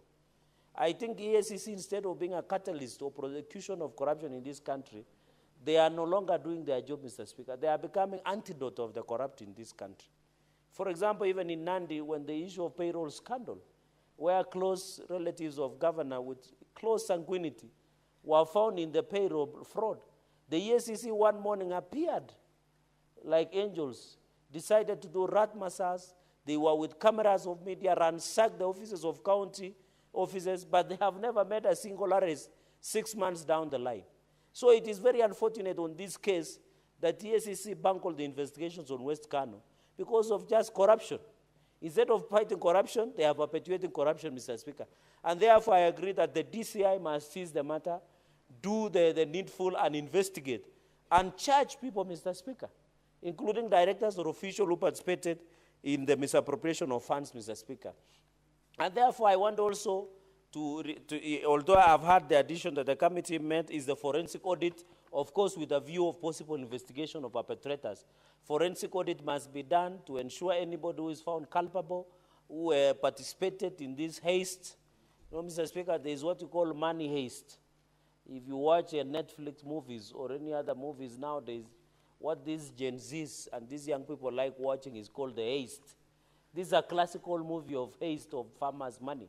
And therefore, Mr. Speaker, there must be a forensic audit with a view of prosecution. And therefore, DPP, Mr. Speaker, with the under Article 229 of the Constitution 2010, the role of Auditor General is also to do special audit, Mr. Speaker, and specifically forensic audit to unearth financial misappropriation with a view of prosecution. And therefore, in addition, I want to urge, upon the completion of this report, the committee must request that the DPP takes over the findings with a possibility and a view of prosecution. And I'm informed some of the people who should be prosecuted include senior county officials, include some officials who are high-ranking officials in government, and they must be so the issue of forensic audit must be done to ensure that and therefore, Mr. Speaker, it is embarrassing, and I hope the CEO of EACC and EACC must apologize to West Kano farmers, Mr. Speaker, for bungling these investigations. And nowadays, Mr. Speaker, you report a corruption, the same people, I'm not saying all EACC officers are bad, a few errant officers within EACC, when a corruption case is reported, they go and look for the person who is accused and they see each other behind the tent. And therefore, it impedes the fight against corruption. So, Senator Manzo, as you talk about corruption, this is a classical case where EACC has become complacent, Mr. Speaker. And it is very unfortunate, even in our counties. They are busy doing, and in fact, EACC, Mr. Speaker, nowadays, I've opened another business of laundromat or laundry services, where the corrupt are reported to EACC, they take over the file. The file is, they make sure the investigations are sham. The file which is skeleton is taken to the DPP returns the file and says it does not meet the threshold to prosecute the accused. And it is the only way of they are running laundry services of the corrupt in this country. Because if EACC were even serious for 20%, I can tell you a number of senior county officials, Mr. Speaker, 3/4 would be in jail, eating beans, Mr. Speaker. And I don't mean to intend, you know, they told me, Mr. Speaker, in a king's table, you don't get beans. I know your visitors eat beans daily in school, and ugali, but I'm told in the king's table, there is no something called beans. So, Mr. Speaker, these individuals should be eating beans here in industrial area, in Shikutsa prison, and across the country, Mr. Speaker, so that they can be disciplined. Mr. Speaker, we should make it painful for somebody to steal public money. Say that when somebody even sees public money, they shudder. But now this country, Mr. Speaker, the people who are wealth, the corrupt is that people are fighting to be in government. You saw the number of people applying to be IEBC commissioners. Thousands and thousands. You see people want to go, you find people leaving private practice to to come to public, because they imagine that when you are a public servant, it is easy to plunder and become wealthy, Mr. Speaker. And to sanitize your money, you go and run for an elective office, which is bad manners, Mr. Speaker, that we are practicing in this country, that it must stop, Mr. Speaker. The third point is National Irrigation Board as a failure. We must collapse some of these agencies. You remember yesterday we were discussing about National Drought Mitigation Authority. I know for Makueni, Kitui, Machakos, part of Kajiado, the northern Kenya, like Mandera, Wajir, all the way to Turkana, Mr. Speaker, there is a biting drought, Mr. Speaker. But some of these agencies, they have money. But what they do, you never understand. You remember the collapse of the Solai Dam. These agencies like National Irrigation Board were complacent, Mr. Speaker. And therefore, they must be charged for failing in owing duty of care. Because as an agency, Mr. Speaker, you have a duty of care of your services. And therefore, they must be charged for criminal negligence until the funds that were lost in West Kano, Mr. Speaker. The fourth point, Mr. Speaker, is, of course, the cooperative directors must be surcharged, Mr. Speaker, and be ensured. The fifth point is, I agree, Mr. Speaker, that also the commercial banks, and this is where the road meets the rubber, the commercial banks, especially Kenya Commercial Bank, Kisumu branch, the directors up to the senior level must be surcharged. Because if they are allowing corrupt proceeds of crime under the ESCC Act, is very clear. If they are allowing the proceeds of crime and corruption pass through their accounts, and they are complacent, I know commercial banks, their only motivation is to make profits, but they owe a duty of care to Kenyans. These banks are run by Kenyans, Mr. Speaker. These are Kenyan banks. Why is it that they are only motivated to make profits by breaking the law? And even the Banking Act. I expect the Banking Association of Kenya, Mr. Speaker, the Central Bank of Kenya, which is the biggest regulator, should be on eye, Mr. Speaker, because our banks are now becoming banks of money laundering and allowing corruption proceeds and proceeds of crime. Even when you ask yourself, Mr. Speaker, why is money being lost through corruption? Where do these people hide? They don't hide in their bedrooms. They don't hide in their mattresses. The sad reality is that this money can be traced. They are hiding in accounts, bank accounts. And even these banks are assisting these people to take their money outside the country and bank in the famous escrow accounts, Mr. Speaker. They bank there even in Dubai. You find others are in Swiss accounts. There was also the Panama, the one papers, the one that we saw some senior families and individuals who are being mentioned, that they were hiding money in Cayman Islands, Mr. Speaker. Even the exclusive islands, Mr. Speaker. And that is why the banks of Kenya are aiding and abetting the process of proceeds of crime, like KCB, Kenya Commercial Bank branch of Kisumu. And I hope the central bank must take serious punitive action against Kenya Commercial Bank of Kisumu branch, including even surcharging senior directors of that bank.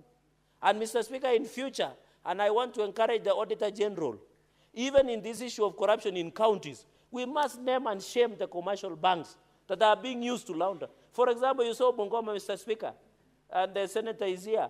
They had over 330 commercial banks. Nandi had almost 100. Meru, the similar number. Why would your bank allow, the law is very clear that they only maintain the bank at the national, the bank at the national, that is the Central Bank of Kenya, through the National Treasury, Mr. Speaker. But you get a county like Nairobi, have thousands and thousands of commercial banks, Mr. Speaker, accounts. What is the purpose of these many accounts? Especially on the issue of revenue. You get them, they have M-Pesa pay bill, they have commercial banks, Mr. Speaker. It is a process of laundering crime, proceeds, and corruption and money laundering. And therefore, Mr. Speaker, I want to call out the Central Bank of Kenya, the regulator, Mr. Speaker. They must also enforce these rules so that we have Anti-Money Laundering Act. We have ESCC, the Ethics and Anti-Corruption Act, where they have defined proceeds of crime. The law is enough, Mr. Speaker, to ensure that they push in Mr. Speaker. On the issue of farm machinery and accessories fund, of course, this must be looked at, Mr. Speaker. Let us find the status of the machinery that is with the Western Kano irrigation, Mr. Speaker. And also, National Irrigation Board must be called out, just like banks, Mr. Speaker. The National Irrigation Board must be sanctioned surcharge the senior officials so that we can ensure our farmers do not continue to suffer. Mr. Speaker, because the failure of EACC, I want to encourage Commission of Administrative Justice or the Ombudsman to come out and investigate this travesty of justice going into the future, Mr. Speaker, because this is the work, and therefore, Ombudsman did find, Mr. Speaker, the CAJ did find that there was a lot of inconsistency in terms of investigation by the EACC, Mr. Speaker. All said and done, Mr. Speaker, the EACC failed in duty of care, and EACC aided and abetted corruption. They must be called out. And I think also, I don't know, when EACC, somebody tell me who will watch the watcher? Who will watch the watchman? Now, EACC is supposed to fight corruption, but they are hiding corruption. So I don't know, Senator Mungatana, who will arrest the EACC officers? Ordinarily, they should be the one arresting the corrupt. So who will watch the watchman? Who will watch the watcher, Mr. Speaker? The army. So you are recommending for court-martial, Mr. Speaker, that we are saying if EACC are bungled investigation, we can become radical and allow the army to take over through court-martial. Because who will watch the watcher? Because if it is the watchman that is allowed stealing to happen, who will ensure that the watchman is being watched? And therefore, members are saying if EACC are bungled investigations, Mr. Speaker, the person who should take over is through the court-martial of the military so that the money can be returned, Mr. Speaker. Finally, I want to agree with the committee, Mr. Speaker, in conclusion, that we also, Mr. Speaker, trace, I know Senator Mahanzo knows this because he's a senior counsel, we must trace, Mr. Speaker, these proceeds that were stolen. We must, as we surcharge and do recovery. The asset recovery, under the law, have obligation to trace the money in those accounts, freeze the money, trace it and bring it back for the public, Mr. Speaker. Therefore, in this country, when somebody is corrupt, we should not only jail them, we jail them, trace, recover assets and money back to the community, Mr. Speaker. Because these people who are corrupt, they will always steal, know that they will go to court, they will play around with the legal process, judicial process, get good lawyers who are sharp, they delay the prosecution. After they are being fined maybe 100 million, Mr. Speaker, they come back and enjoy the proceeds of crime or corruption. We must make it painful to steal from Kenyans. One, jail them. In future, Mr. Speaker, we should even suggest that the corrupt must be paraded in Uhuru Gardens, Mr. Speaker, and be shot on sight, so that we don't have such DNA in our system again, so that they don't sire seeds of corruption, Mr. Speaker. We shoot them on sight. And then, Mr. Speaker, we can even recommend that we do court-martial, the way our neighbor Museveni is doing to some individuals. We court-martial them, shoot them inside, so that we don't, and in fact, Mr. Speaker, I'm proposing that, Mr. Speaker, we make them sterile, Mr. Speaker. We castrate them so that that DNA does not progress in our society, so that the young people who are on your gallery, Mr. Speaker, do not get a country where to get something in government or anywhere you must be corrupt. We should value integrity so much, say that when somebody is corrupt, like in Japan, when they are mentioned in corruption, they commit suicide because of the national shame and embarrassment, Mr. Speaker. And therefore, as I support this report, I want to say members let us support, and I think, and I want to call the jail, like I don't know whether Senator Manzo is a member, they should invite EACC to appear before the Senate. They should stop telling us about arresting traffic officers who have taken 200 shillings, 50 shillings. They should tell us where these individuals who are stealing from social health insurance, who are stealing in NHIF, who did state capture, where are they? Why are they enjoying the resources? And we are making noise here in Senate, yet people are enjoying the ill-gotten wealth, Mr. Speaker. With those very many remarks, I beg to second, Mr. Speaker, and thank you for the indulgence of time. I second, Mr. Speaker, this motion.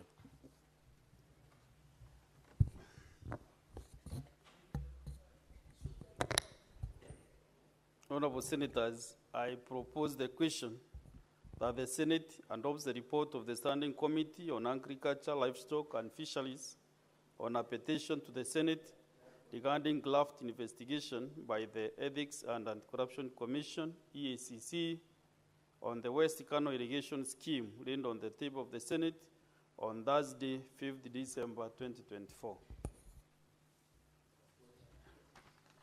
And before I give senators to contribute to the motion, I want to also welcome the visiting teachers and students from Yororo Girls Secondary School in Meru County. Honorable Senators, thank you. Honorable Senators, I would like to acknowledge the presence in the public gallery this afternoon of visiting teachers and students from Yororo Girls Secondary School in Meru County. The delegation comprises 4 teachers and 116 students who are in the Senate for a one-day academic exposition. Honorable Senators, in the ancient tradition of receiving and welcoming visitors to Parliament, I extend a warm welcome to them, and on behalf of the Senate and on my own behalf, wish them a fruitful visit. Thank you.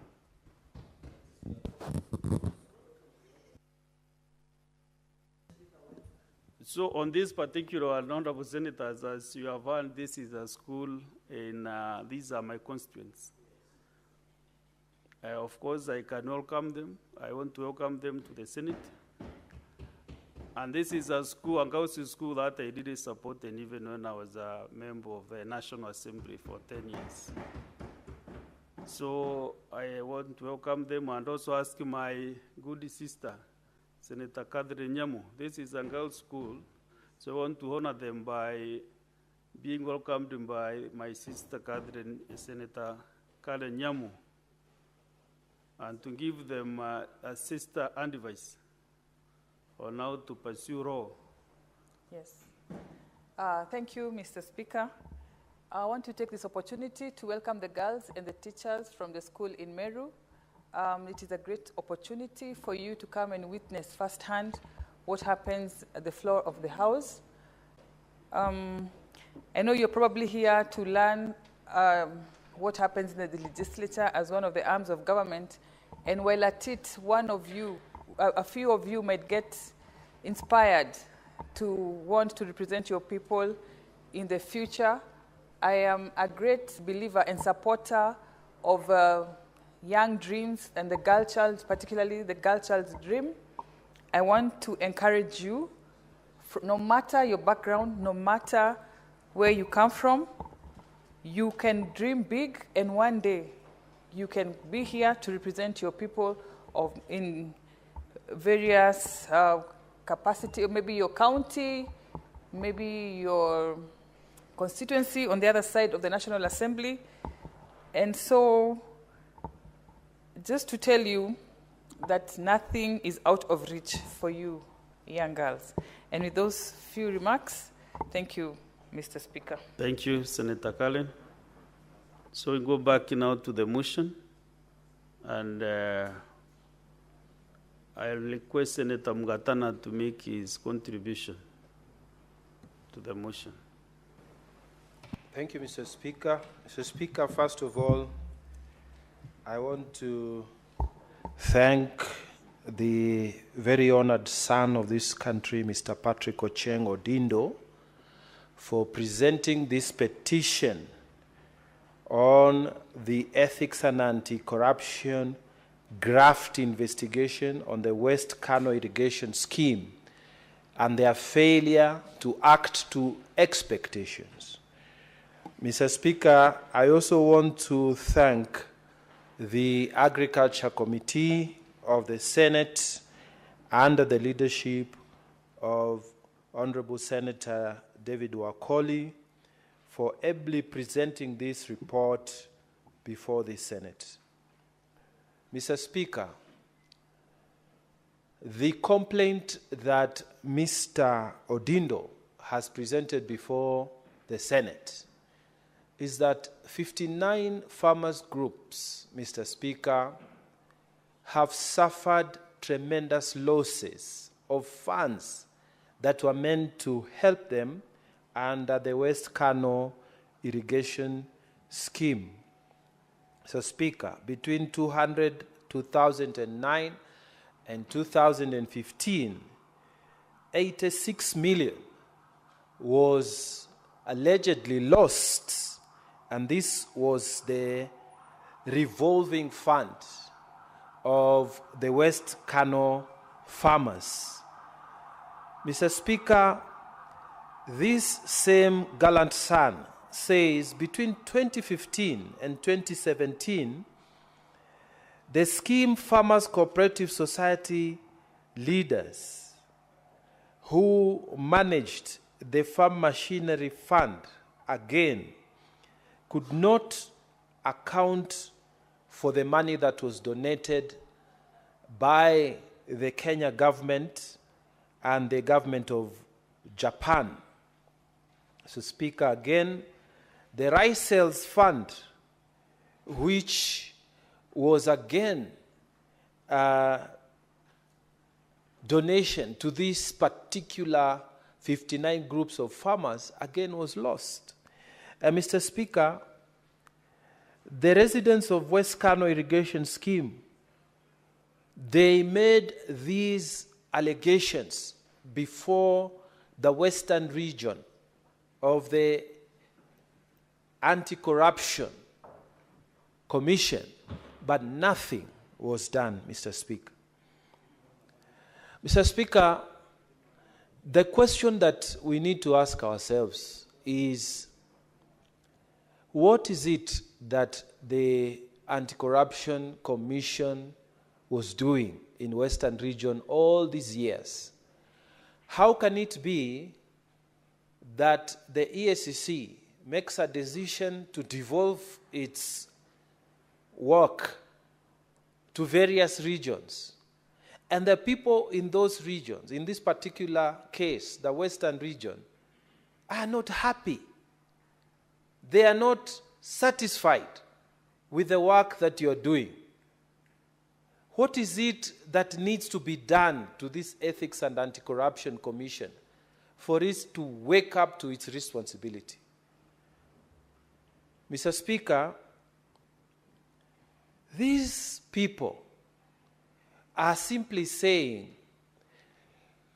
we have not gone, we have done everything we can, we've done everything correct, but we have been let down by a government body. Mr. Speaker, 86 million is not small money, especially in the rural areas. This money was misappropriated. Nobody has been arrested. The people have made a report. Nothing has been done by the EACC, Mr. Speaker. What are the people supposed to do, Mr. Speaker? They have looked for all other ways to deal with this matter, and they have landed on this Senate. Mr. Speaker, this Senate, in its recommendation, has said, let us move away from the EACC and let us go to the DCI. This is the first recommendation, that the DCI now must carry proper investigation. And the reason is, Mr. Speaker, time does not run out on criminal culpability. The DCI is the one that deals with criminality. These people are working. Some have bought nice vehicles. Some have bought nice houses in West Kano. And the people can tell this man was involved in that scandal. That lady was involved in that scandal. It was our money that we saved in this revolving fund that has bought him a nice house, that has made his family to get more acreage of land, that has helped him to drive a car, and he is walking free. Mr. Speaker, something needs to be done. And we are saying and agreeing with the Senate Committee on Agriculture that the DCI must act fast, and within the 4 months that they've been given, something must be done. Mr. Speaker, I was here yesterday complaining that when people go to government agencies and nothing takes place, there's a lot of fury within the community. In Tana River County yesterday, Mr. Speaker, I was engaging the Minister for Internal Security and saying somebody was killed by KWS officers. A report was made, and then nothing is being done. Mr. Speaker, when people live in this kind of society, anger grows in them.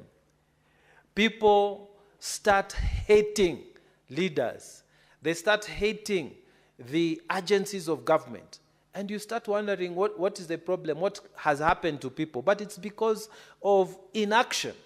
When people are making genuine complaints like this one, 86 million has gone. And the culprits are known because they were officials of this West Kano irrigation scheme. And they are just walking around. Mr. Speaker, when you look at the response that was given by ESCC, they are not telling us anything.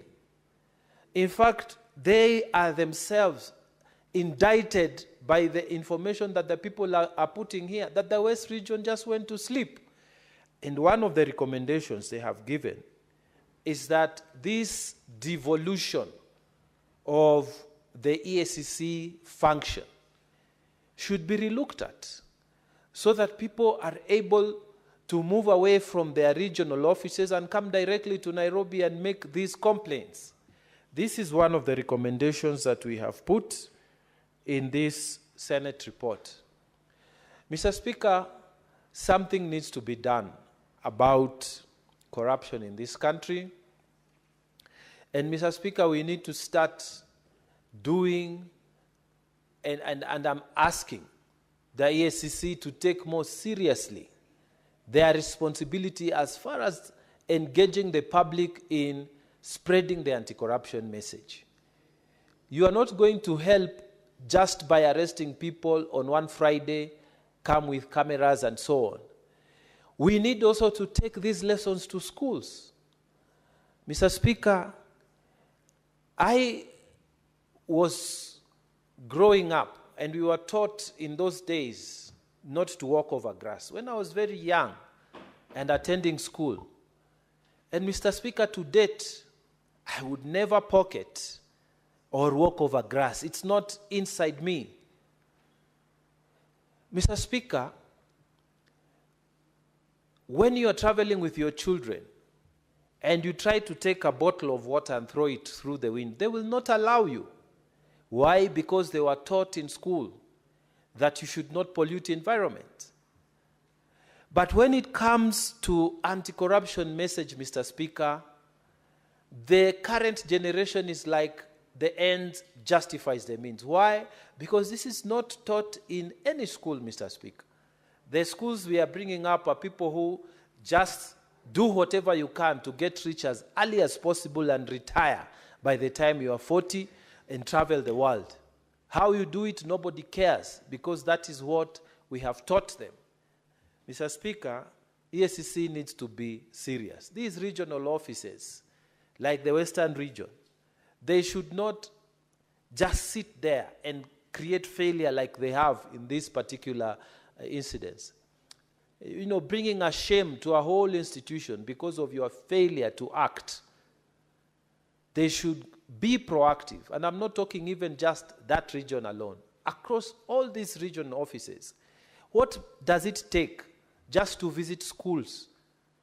How much effort is it within the town you are living in to just spend 30 minutes visiting shules and telling people that we need to do something more, that Kenyans need to grow up a generation of people who will reject corruption, who will want to earn honest living.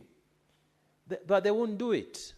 They will sit in their offices, farmers will bring in their complaints, and instead of working to solve these problems, they will collude with those people who now have in possession their money and not help the cause for which they were employed to do.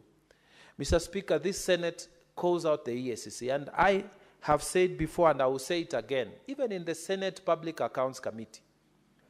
Mr. Speaker, we call governors, and they come before us, and the Senate Public Accounts Committee. And then, Mr. Speaker, you find clear evidence of misappropriation of funds. The ESCC is seated there. They are there taking notes and, of course, allowances for attending Senate committees. But, Mr. Speaker, after that, you hear nothing. No action has been taken. Nothing has been done. So people, they have started to normalize corruption. So ESCC needs to pull up its socks. And pulling up its socks is not just arrest. You need to be proactive. You need to, like when farmers complain like this, what was wrong with that officer? Why couldn't he move from his Western Region office to go and sit with the farmers, call a meeting, hear them out? Why are people taking government offices and then they don't want to talk to people? They become big. They roll up the windows up their vehicles, tinted windows. They get security. They don't talk to them. They don't even walk. And you know, it is terrible. And these are government officers. You are not even elected, so you can't be worried that maybe people will stop you and ask you this and that. You are an officer of ethics and anti-corruption. You are a county commissioner or you are a DCC. Why this thing of avoiding people and this big man syndrome? Why can people take these positions and actually serve people? Mr. Speaker, I fully support the submissions by this Committee of Agriculture, and we pray that the ESCC, sitting where they are sitting, they listen to us and do something more. And I want to again congratulate Mr. Patrick Odindo for taking up this matter. And may these recommendations be carried out as fast as possible. And we want the DCI now to focus on who stole the money. The evidence is still there.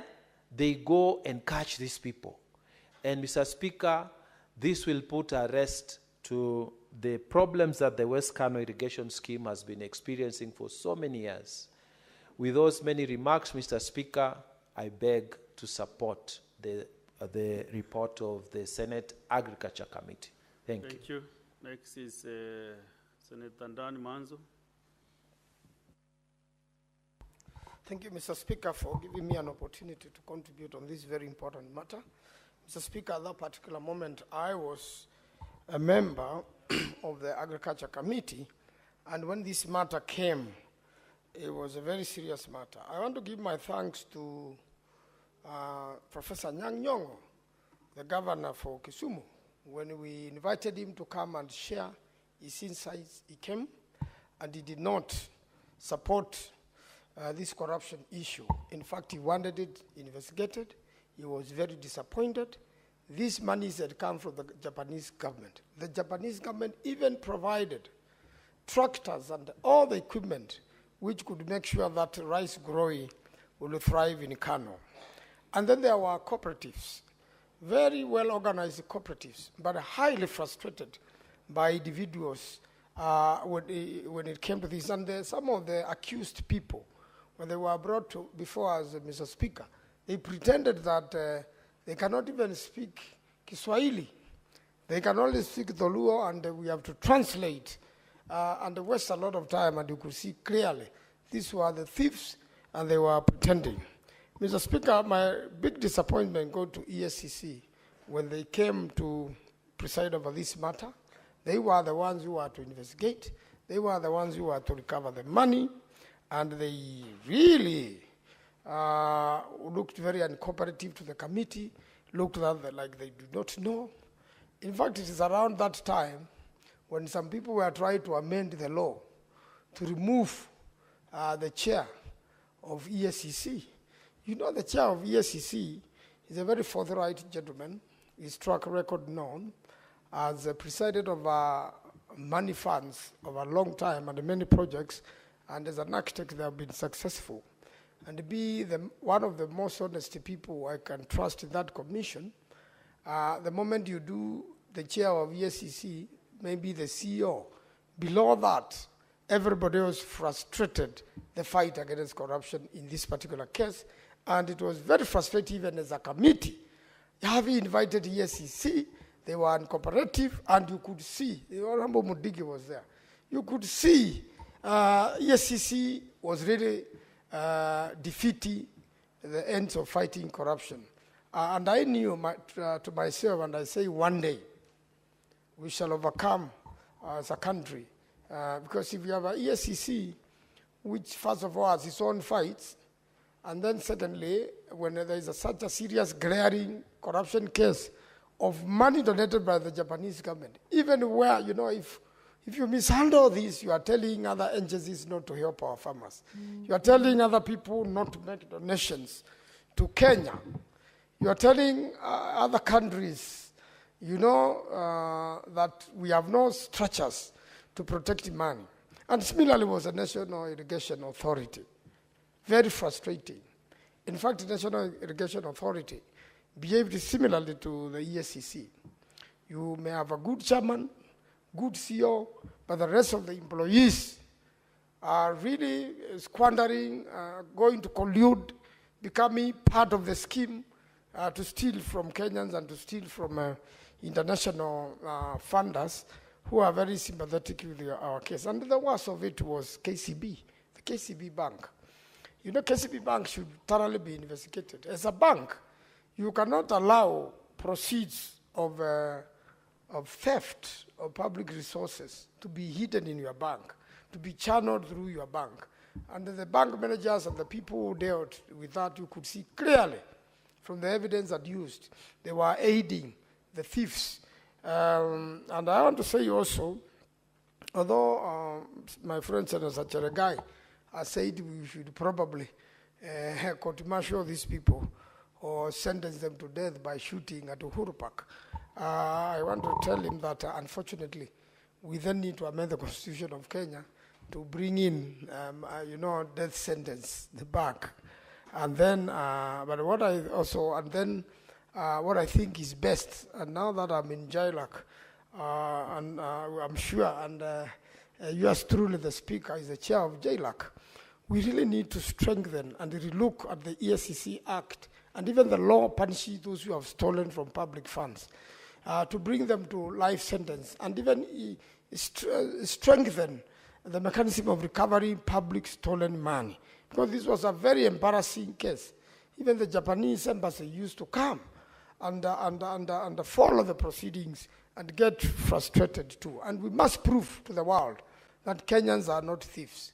Even in our own traditional settings, a Mkamba or a Kalenjin or a Luo, or even from Embu, or even Mbere, they never encourage stealing of any public property or anybody's property. The custom was that if you steal, you are going to be followed by a lot of evil things and you will not get far with it. But unfortunately, through the colonialists, we have learned to be thieves, to be corrupt, and to loot public funds. And therefore, really, we must be very serious, and our recommendation must be taken seriously by the DCI. I hope the DCI is not going to behave like ESCC. I hope the DCI investigators are not going to be compromised. I'm sure those people who stole that money and those who bought those cars have now become broke because you will never benefit from stolen funds.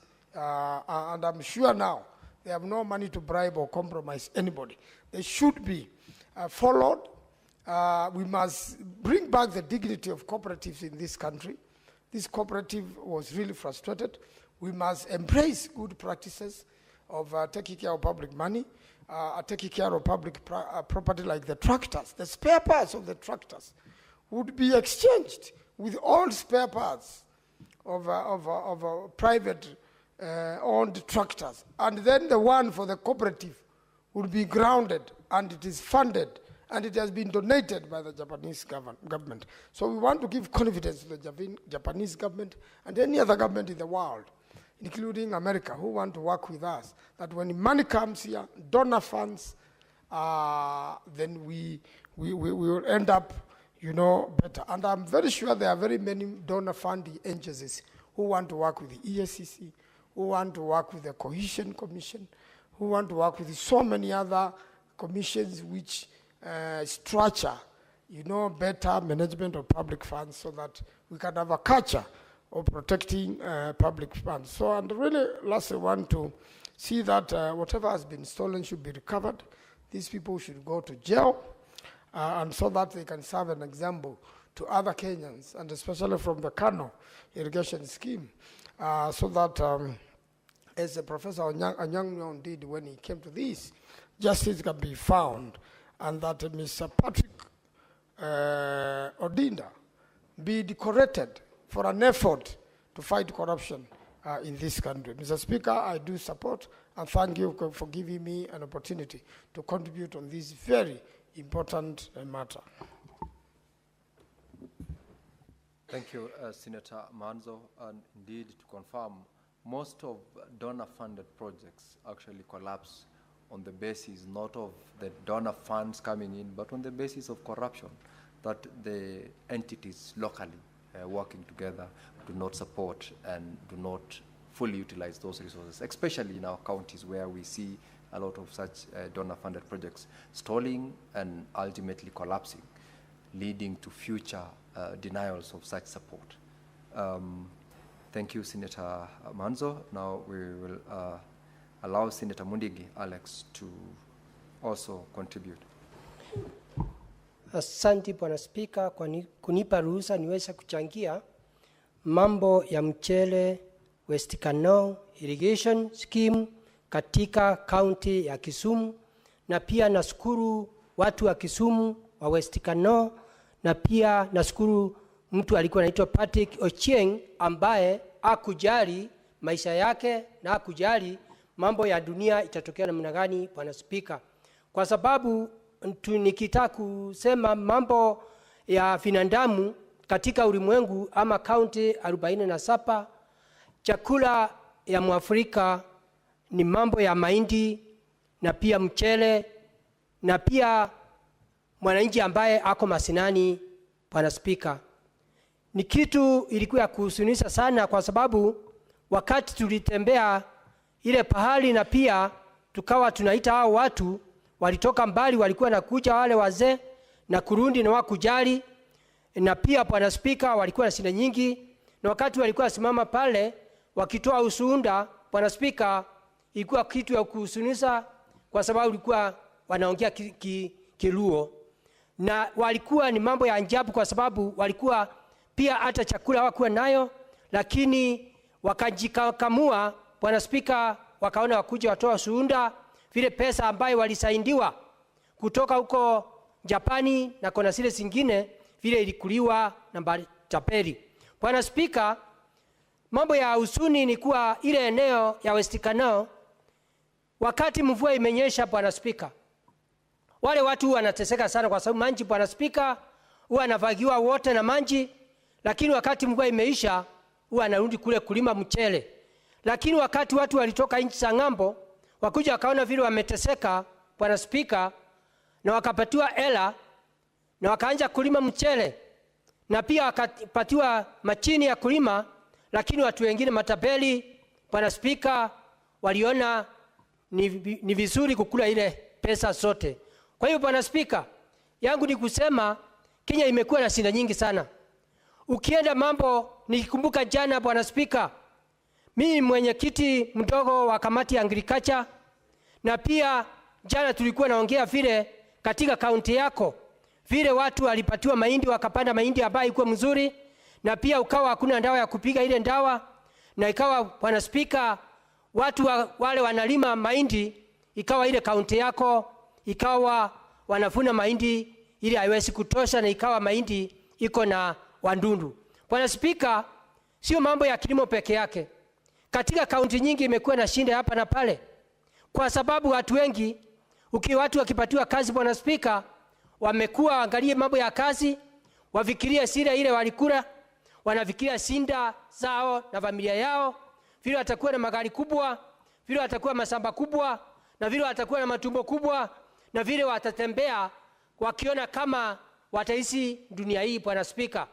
Bwana Spika, mambo ya investigation, wale walikuwa wanafanya investigation, mambo ya watu wa anti-corruption, Bwana Spika, ningependa kuangalia sheria vizuri. Yenda ikawa, Bwana Spika, sheria ya anti-corruption haijafuatiliwa njia ile inafaa, ndio wakati mwingine vitu kama hizi isiweze kufanyika. Na tumeshuhudia department nyingi, walimu wakiritaya.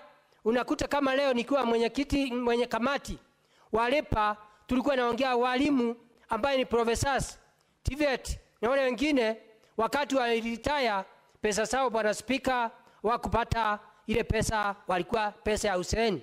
Kwa hivyo naomba Bwana Spika, mambo mingi iweze kuangaliwa, kuonekana itaendelea namna gani. Bwana Spika, wakati huu wa serikali ya Kenya Kwanza tumeona mambo mengi kifanyika, mambo ya National Hospital Insurance Fund, mambo ya SHA. Tumeona hata juzi tukiona watu wengine wamekataa kulipa ndeni kaunti zetu wakati wameitishwa hela na Kenya Power. Hawakukumbuka kama kuna binadamu alikuwa anaweza kupitia ile parapara. Hawakufikiria kama kuna binadamu mambo ya masingara. Hawakufikiria kama kunaweza kuwa na kipindupindu. Wakaenda wakaweka takataka na wakavunga parapara, na ni wale wanavaa waangalie usafi katika kaunti zetu. Kwa hiyo Bwana Spika, mambo mingi inaendelea kufanyika.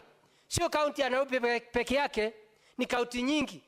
Yende ikawa ule mtu anaumia ni mwananchi ambaye ako vijijini, ako na jagara njaa, ako na maji ya kunywa hakuna, stima unakuta iko na shinda. Ningeomba Bwana Spika, mambo mingi yaweze kuangaliwa, ndio mwananchi ambaye analipa usuru aweze kuangaliwa, mambo ya afya, mambo ya elimu, mambo ya agriculture, mambo ya parapara. Na hiyo mambo yote, kama tunataka serikali ya Kenya Kwanza iweze kufanya kazi nzuri, mpaka kuangaliwe tulitupa njia, tukienda ni wapi tulipotesha, ndio tuweze kurudi kwa laini, ndio tuweze kujua mwananchi ambaye yule ako na pesa na yule hana pesa. Sisi yote mbele ya macho ya Mwenyezi Mungu tuko kitu kimoja. Bwana Spika, nataka nikumbushe watu wa Kenya, Biblia inasema watu wawili waweze kutembea pamoja, Bwana Spika, bila kuelewanwa ama bila kusemesana. Ningeomba sisi wakati wa serikali ya muungano ambayo inaongozwa na ambaye rais wetu Mr. Ruto Abraham na pia Profesa Abraham Kithure, ambayo wanatuonyesha njia ya umoja, tuweze kuwasikilia na mambo ya kufanya kazi pamoja. Wakati huu tuko na amani. Bwana Spika, tumeona mambo mengi, hata wizi wa masamba, wizi wa magari, mambo ya kupigana senga. Hiyo mambo yote kama hatuyasimiani, hatutaweza kutembea pamoja. Bwana Spika, wakati huwa tunatembea nje, public participation, nakumbuka miezi 2 tulitembea kule nchi ya Tanzania, na watu Bwana Spika, kama wanaweza ukaa kama nchi ya Tanzania vile wanakaa na umoja, ama zile zingine, Bwana Spika, tunaweza ukaa pamoja. Kwa hiyo Bwana Spika, naomba hii mjadala tunazungumzia uweze kuangaliwa, hao watu wawezekana waweze kuonekana vile pesa itapatikana, na tuweze kuona vile wasungu wataweza kuja kufanya ile kazi, kwa sababu mpaka trakta ni mzee.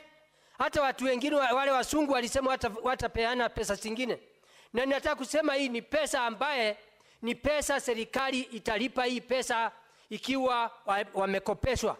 Pia Bwana Spika, tumeona mambo ya pesa ambaye hata mambo ya sukari, mambo ya kahawa, mambo ya majani, watu wengi wakilia serikali Bwana Spika waweze kulipua zile ndeni.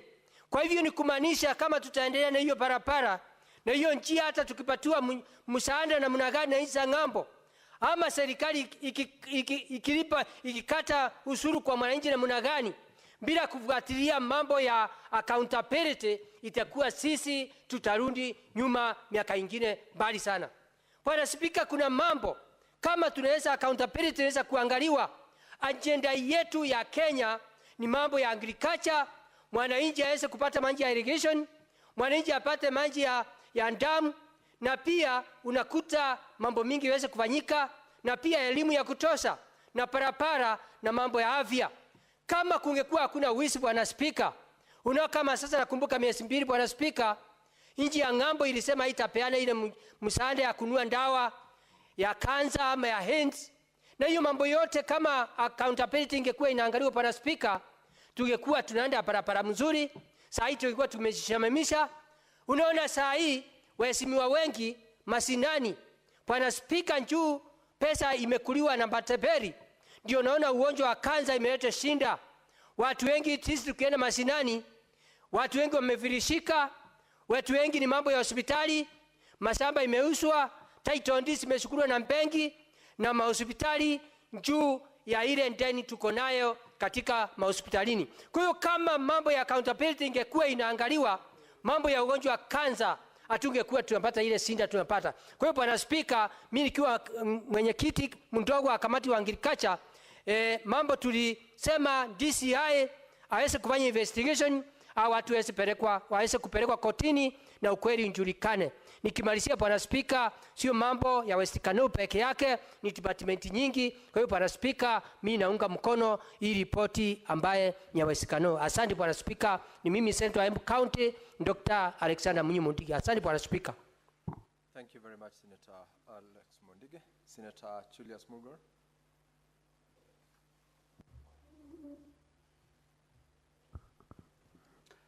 Thank you very much, Mr. Speaker, for giving me the opportunity to also add my views to those of my colleagues.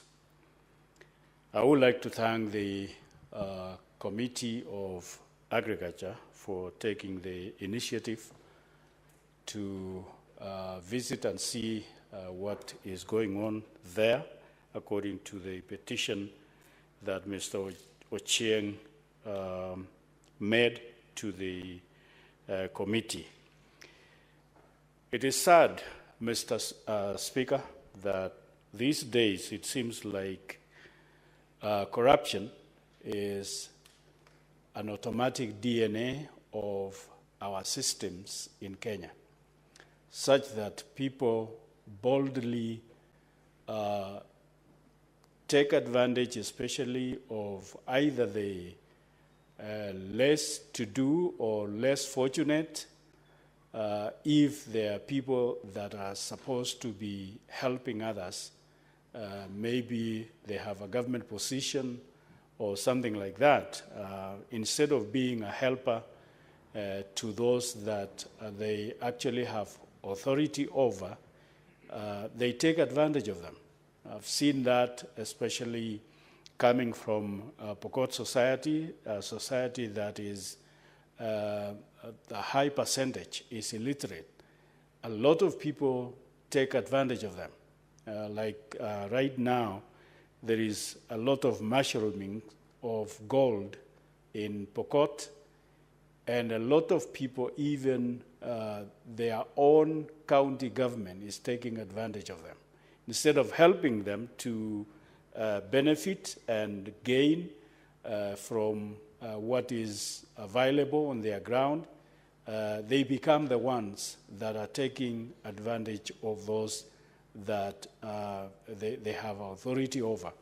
And so this case of Kano is not isolated. It is not one alone in Kisumu area. It's all over Kenya and all over the country.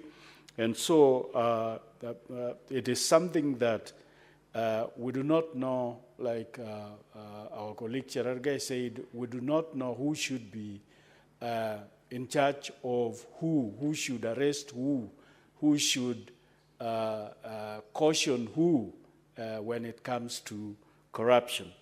And these farmers in Kano Plains lost a lot of money, and therefore they have a lot of things that were lost. Their children probably never went to school because of that situation.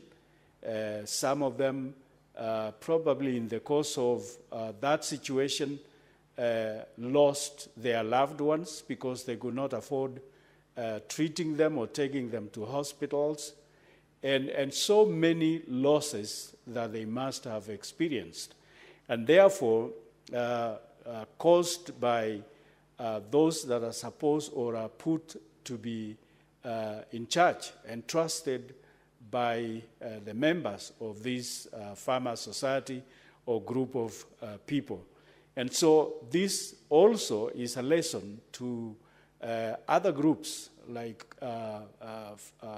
farmers groups elsewhere, that there should be a lot of scrutiny and carefulness when it comes to electing people that are put in charge, because these are people that the members trusted and entrusted a lot of their values and valuables into their hands. But instead of taking care of them, they became the looters that looted and brought this farmer society to zero, giving them or putting them into a lot of losses. And then also, these days, it is even said that a lot of corruption culprits take cash now in bags in their vehicles, so that when EACC people want to arrest them or questioning them, they are just given cash and they look to the other side instead of looking at the malpractices and the mistakes made and all that. So they look to the other side so that they give a clean plate to a corrupt person and just say he's clean. And therefore, this thing will be with us unless we find another system, not EACC. EACC is no longer effective. EACC is no longer sensitive about corruption. Instead, they have become compromised and numb, such that they have no feeling about corruption. So unless there is another system that we will look up to so that this thing can be brought down.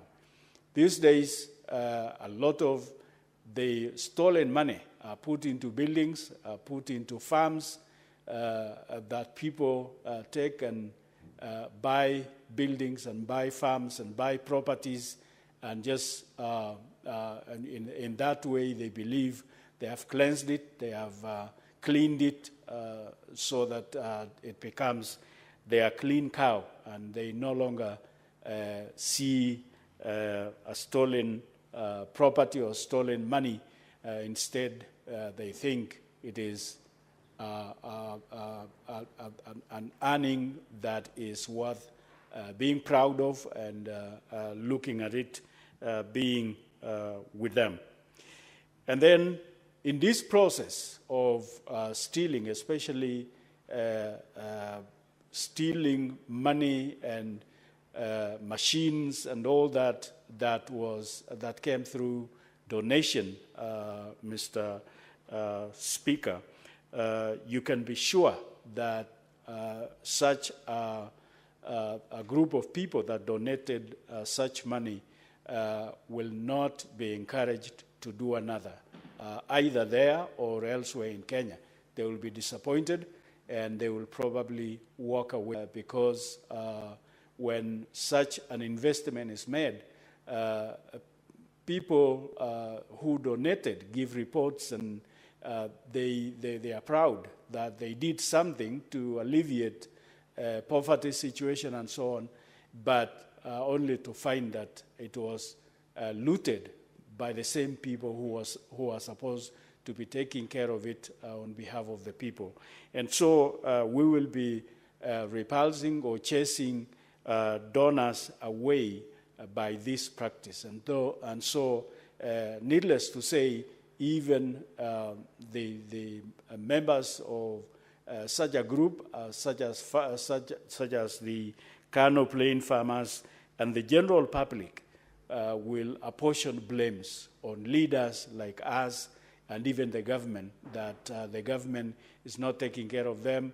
Look, a few people have stolen our things and they are just walking free, and blame police, blame everybody because somebody just did wrong things to them. And therefore, we all get a portion of blames because of a few individuals and a few officers that were supposed to be helping correct situations and so on.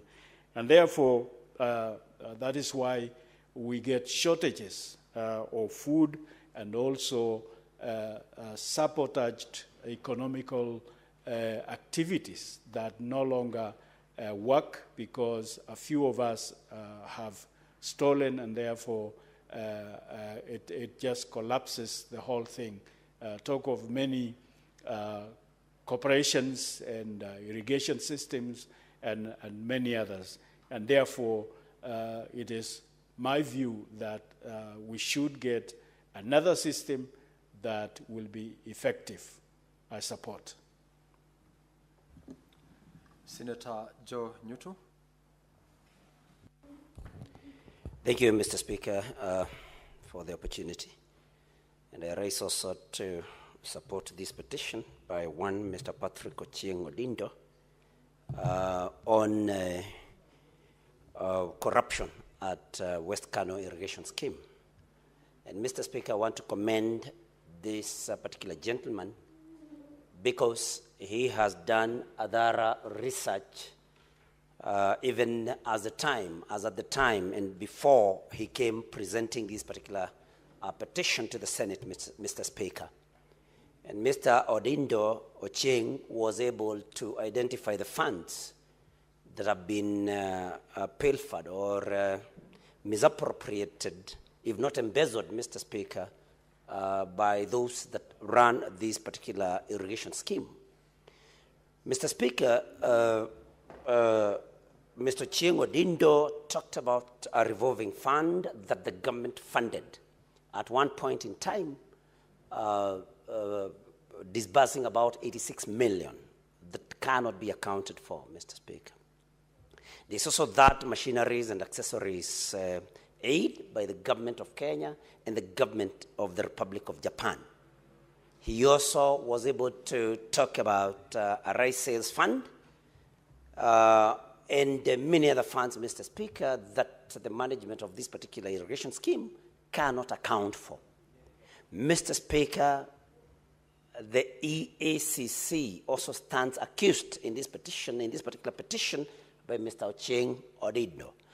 Mr. Speaker, when we look at this particular petition, any Kenyan of goodwill, any Kenyan who values this country must raise a voice and say no to corruption. Because there is no way all these funds are not accounted for, Mr. Speaker, and we cannot be able to separate this and say that this is not corruption. It is corruption, Mr. Speaker. And that is why we have to look at this matter, this petition, in a very broad way, because corruption, Mr. Speaker, is a cancer that continues eating up the sectors of government, state corporations, and many other areas, and therefore rendering services to that poor Kenyan, Mr. Speaker, unavailable.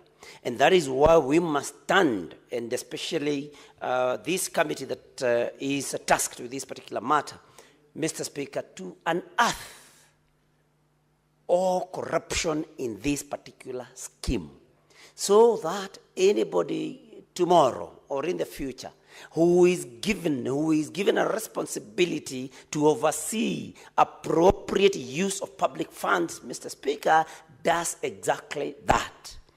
Mr. Speaker, we have very many incidences of corruption. And the most recent, Mr. Speaker, is the Social Health Authority, SHA.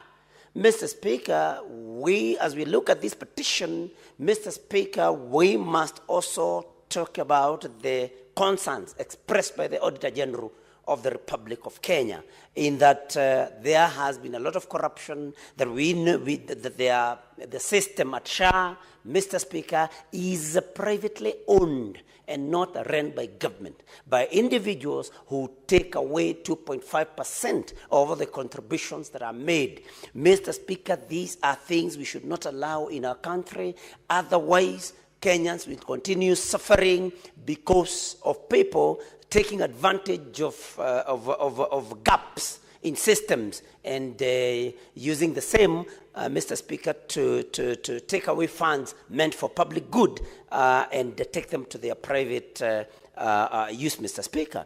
And so, Mr. Speaker, as we look at this thing, at this petition, we must all ask ourselves, what are we going to do because the Attorney General is very particular, that hers ends at the point where she lays bare the fact and the appropriation of public funds, that the rest lies with Parliament, Mr. Speaker. And that is why we must, as a House, know and come up with ways and means of making sure that the rot that is exposed by the Auditor General and other agencies like the Control of Budget, Mr. Speaker,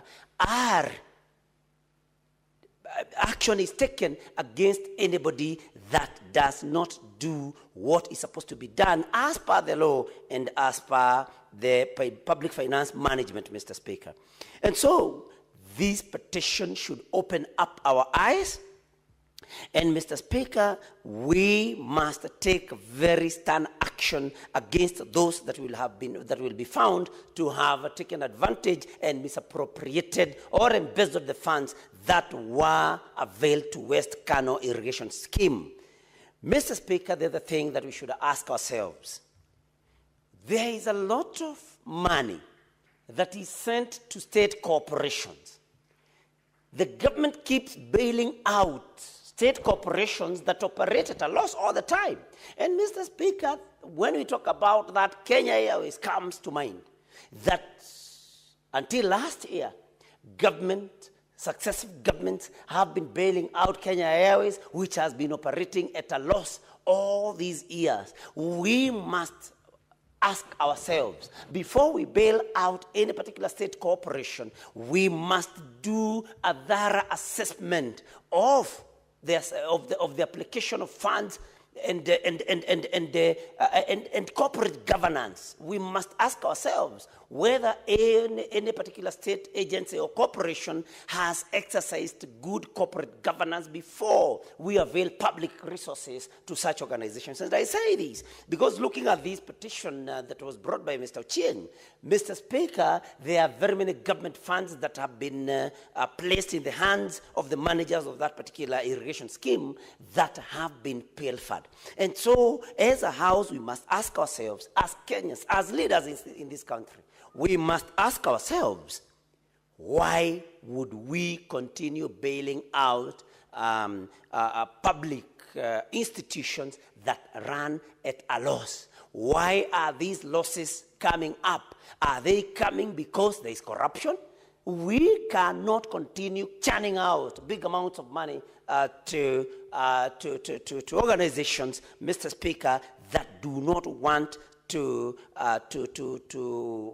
incorporate corporate governance in their particular structures. And so, Mr. Speaker, as I conclude, I want to encourage even other Kenyans that any Kenyan that finds something inappropriate happening with a public institution, they should know that they have the liberty and they have the right to come to this House or the other House and place a petition with them in order for that matter to be looked into by the particular House, Mr. Speaker. And so I want to commend Mr. Ochieng for being a patriotic citizen that did not just sit back like many others would have done, but he got concerned and exercised his right by placing an opinion, by placing a petition in this House, Mr. Speaker. And so, even as I conclude, Mr. Speaker, we must encourage Kenyans to come to this House to petition about any matter because it's their right, so that this House can look into these matters. I thank you, Mr. Speaker.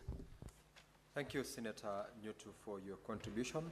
And now, honorable members, there being no other senator interested in contributing to this particular report, I ask the mover, Senator Wafula, to reply.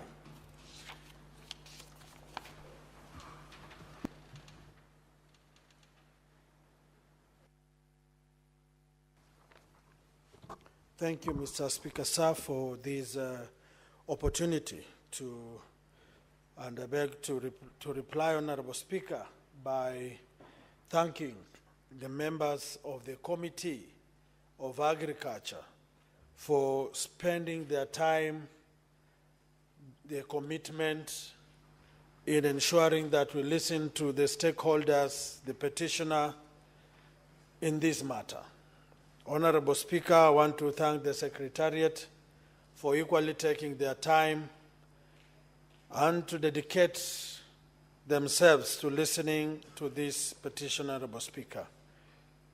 Honorable Speaker, as you've had members contribute to this petition, it is very clear that Kenyans have begun to have trust and confidence in the Senate and specifically the Committee for Agriculture, because agriculture is the backbone of the sustainability of Kenyans, Honorable Speaker. The government is pumping lots of resources into agriculture, livestock, and fisheries.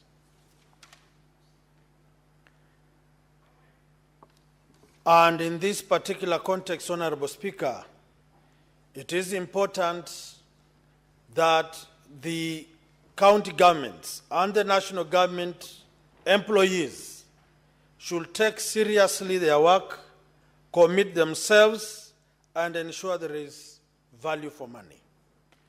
Honorable Speaker, this story of the Kano Plain irrigation scheme is a replica of many other schemes in the country, cooperatives, Honorable Speaker, that are suffering because of poor management, corruption, tribalism, and high-handedness, Honorable Speaker. As it has been seen in the petition, Honorable Speaker, EACC has failed to up its game to listen to the cry and the plea of the people in this particular context.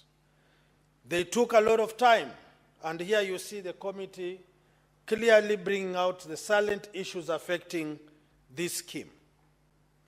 The cooperative ministry, Honorable Speaker, looking at how they were handling documents, handling officials, exchanging with the officials and the complainant, Honorable Speaker, clearly shows us that in spite of the government's effort to bolden and strengthen cooperatives, Honorable Speaker, if we are not careful, we will be entrenching corruption and people who don't have the goodwill and the interests of the people in these cooperatives. And therefore, it's a wake-up call to the Ministry of Cooperatives to ensure that they give the right people the opportunity to serve and flush out corrupt individuals who are hell-bent in manipulating and stifling the space of farmers and galloping their hard-earned money. Honorable Speaker, I don't want to take much of our time, but to thank honorable senators who have contributed. They have equally spoken on the will and aspirations of Kenyans. I don't want to forget, Honorable Speaker, that agriculture is devolved. And when you see Kenyans not running to the county assemblies with petitions, it means there is a problem. If these farmers cannot take their petitions to the executives of counties, there is a problem. And this is a wake-up call to other committees, Honorable Speaker, that by the time these people move to the Senate, we need to put enough attention at the monies at the devolved level. We have cherry fund, Honorable Speaker. Do we know what is happening in the cherry fund? We have lots of monies going to fisheries, Honorable Speaker. Do we know what is happening there? I want to commit as the Committee for Agriculture that we will leave no stone unturned. Now we are headed to the planting season. Subsidized fertilizer is there at a normal, known price. You will realize, as Mheshimiwa Mungatana said yesterday, people buying at 2,500 and selling to farmers at 7,500. It is immoral. You will find a county government knows very well that cereal board has 2,500 fertilizer. The county goes ahead to procure fertilizer, a bag at 6,000. This is blatant stealing of public resources. And therefore, as a committee, Honorable Speaker, we will not blink to call them out and demand that they be respectful.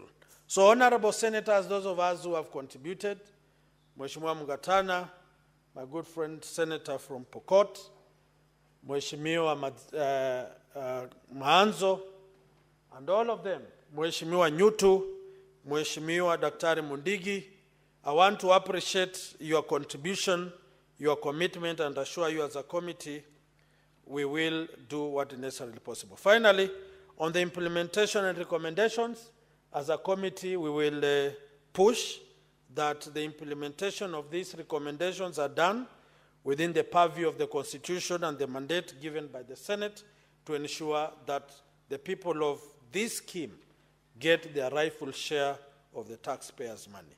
Honorable Speaker, I request that you defer putting of the question to a later date pursuant to Standing Order 66.3 to allow members to have quorum and therefore be able to vote.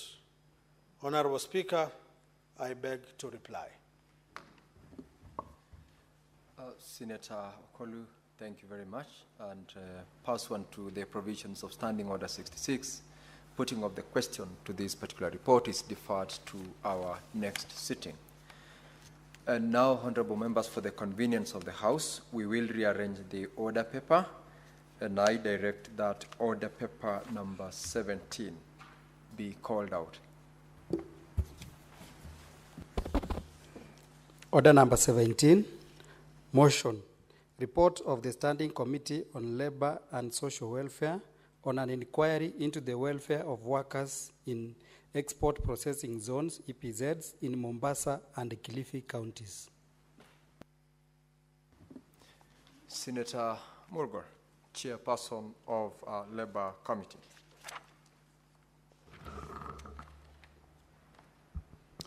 Thank you very much, Mr. Speaker. Mr. Speaker, Article 96(1) of the Constitution mandates the Senate to represent counties and serve to protect the interests of the counties and their governments. To achieve this, the Senate, through committees, engages county governments to ascertain any emerging challenges that require readiness.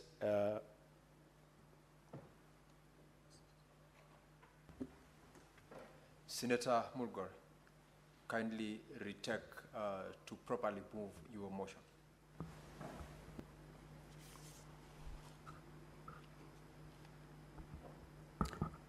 Motion report of the Standing Committee on Labor and Social Welfare on the inquiry into the welfare of workers in export processing zones, EPZs,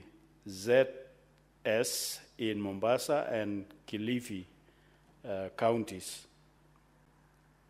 That the Senate adopts the report on Standing Committee on Labor and Social Welfare on inquiry into the plight of workers in the export processing zones, EPZs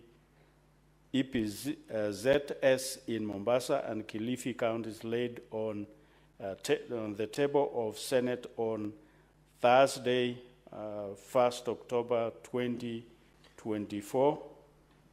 Tuesday, Honorable Senator, Tuesday, 1st October 2024. So I proceed.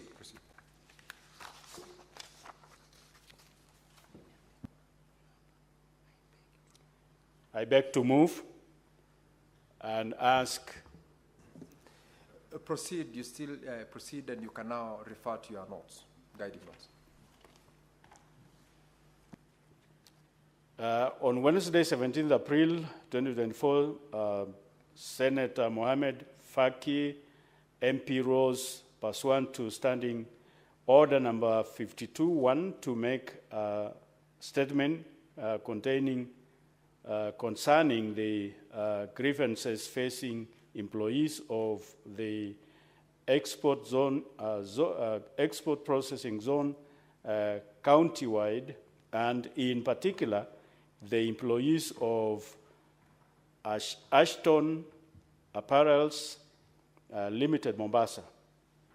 At this meeting on Thursday, 9th May 2024, the Standing Committee on Labor and Social Welfare considered the matter and resolved to visit Ashton Apparel Limited, Mombasa, and additionally include Bestline Garments Limited in Kilifi County. The committee first held a meeting with officials from Export Processing Zones Authority on Friday, 14th June 2024, as to gain an in-depth understanding of the sector. The committee held a total of 10 sittings on the matter. The following senators represented the committee: Senator Julius Murgor, MP Chairperson, Head of Delegation; Senator George Mungai Mbugwa, MP Vice Chairperson; Senator Justice Retired Mazayo, CBS MP Member; Senator Mohammed Faki Muihaji, MP Member; and Senator Alexander Munyi Mundiki, MP. The visit aimed to investigate on the grievances facing the employees in regard to their right and ununionized and fair hiring practices, sexual harassment, delay in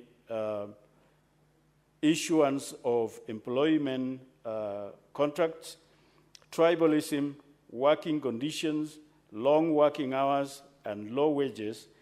The committee visited Ashton Apparels in Mombasa West on Wednesday, 19th June 2024, and Umoja Slippers, a local private company, and Best Line Garments, EPZ, both in Kilifi County on Thursday, 20th June 2024.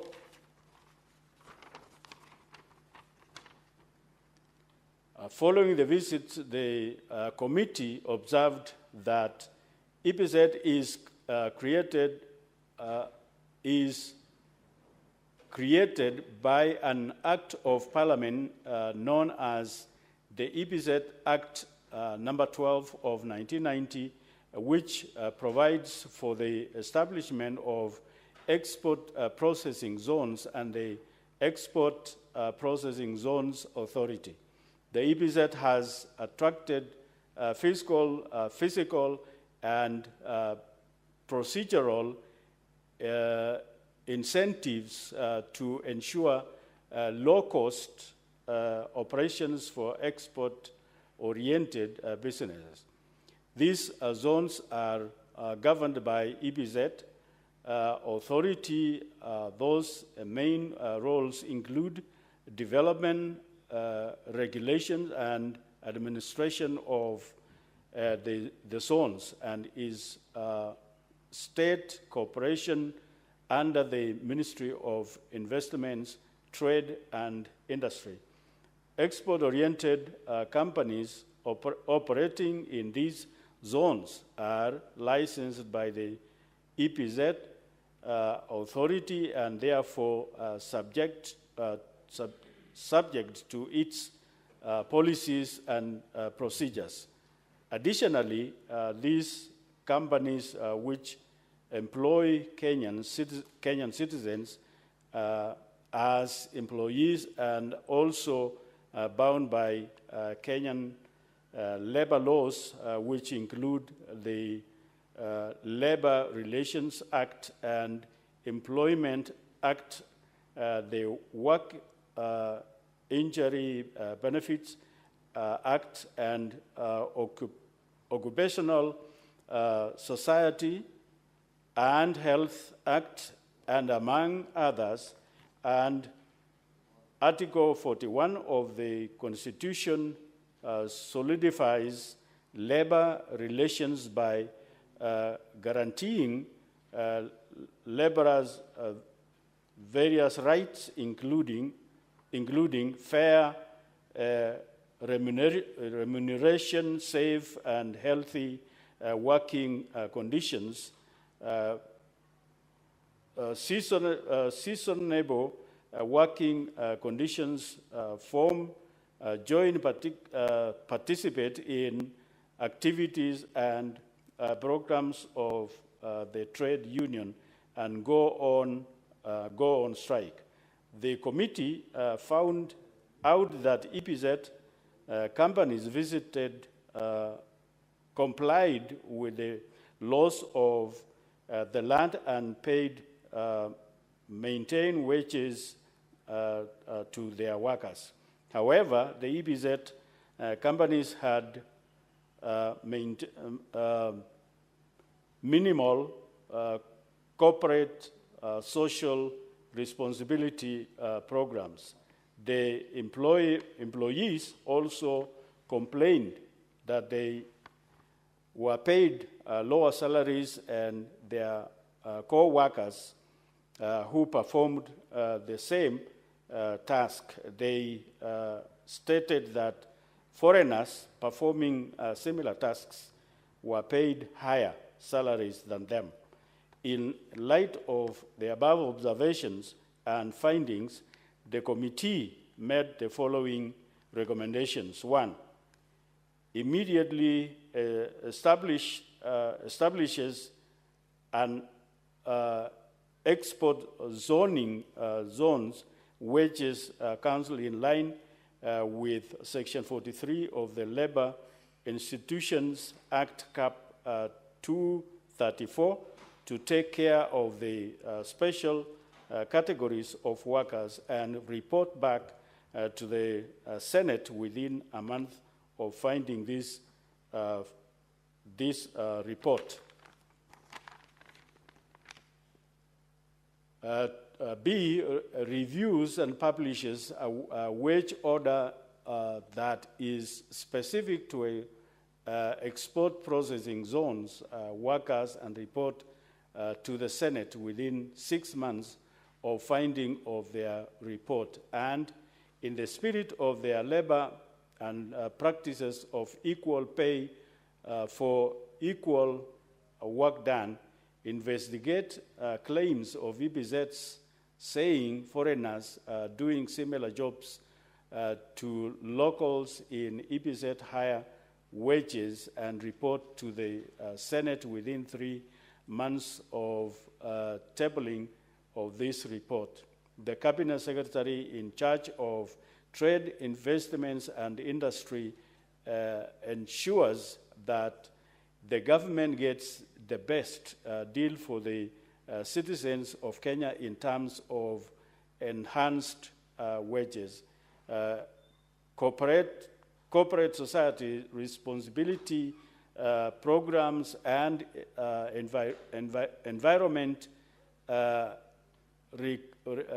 reclamation programs, the national government through the EPZA current that there is a favorable business environment for EPZ nationally and in the counties, and there incorporates the county governments in setting up the export processing zones to ensure that counties benefit in terms of job opportunities and infrastructure development and corporate social responsibility programs. Mr. Speaker, sir, I wish to thank the senators who availed themselves for this inquiry visit.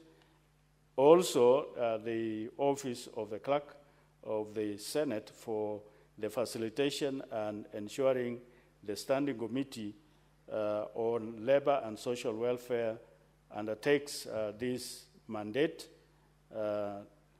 thereby influencing laws and policies that will enhance the welfare of the citizens of Kenya. Mr. Speaker, sir, I beg to move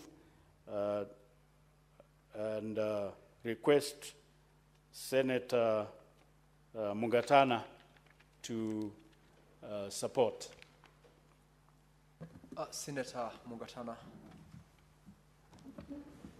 Mr. Speaker, I want to thank you for giving me the opportunity to second this motion. I also want to thank the Honorable Chair for Labour, Honorable Senator Murgor, for ably moving this motion on the inquiry of the welfare of workers in the EPZ in Mombasa and Kilifi counties. Mr. Speaker, if you live in the coast early in the morning along the Malindi-Mombasa road, you will see hundreds of people walking towards these companies that have been set up as EPZs. And Mr. Speaker, Ashton Apparels and the other two that were mentioned are some of the companies that you will see hundreds of wananchi walking towards those places to go and earn a living. When the Honorable Senator Faki brought this, he didn't speak because of a joke. There are serious problems that face these wananchis as they go to work, as they carry out their duties in these EPZs. And although Senator Faki complained of the EPZ in Mombasa and Kilifi counties, the problems of EPZs are similar here in Nairobi and other places where wananchis, the local people who make those garments for export sales, are harassed, are exposed to very difficult labor conditions. It is not the first time that we have had these complaints, and it will not be the end of these complaints. Mr. Speaker, we know that export processing zones and the companies that were set up, they are supposed to help boost economic activity within the country, and the idea was that we create employment for our people. Yes, but the conditions of work are very difficult in those EPZs. Mr. Speaker,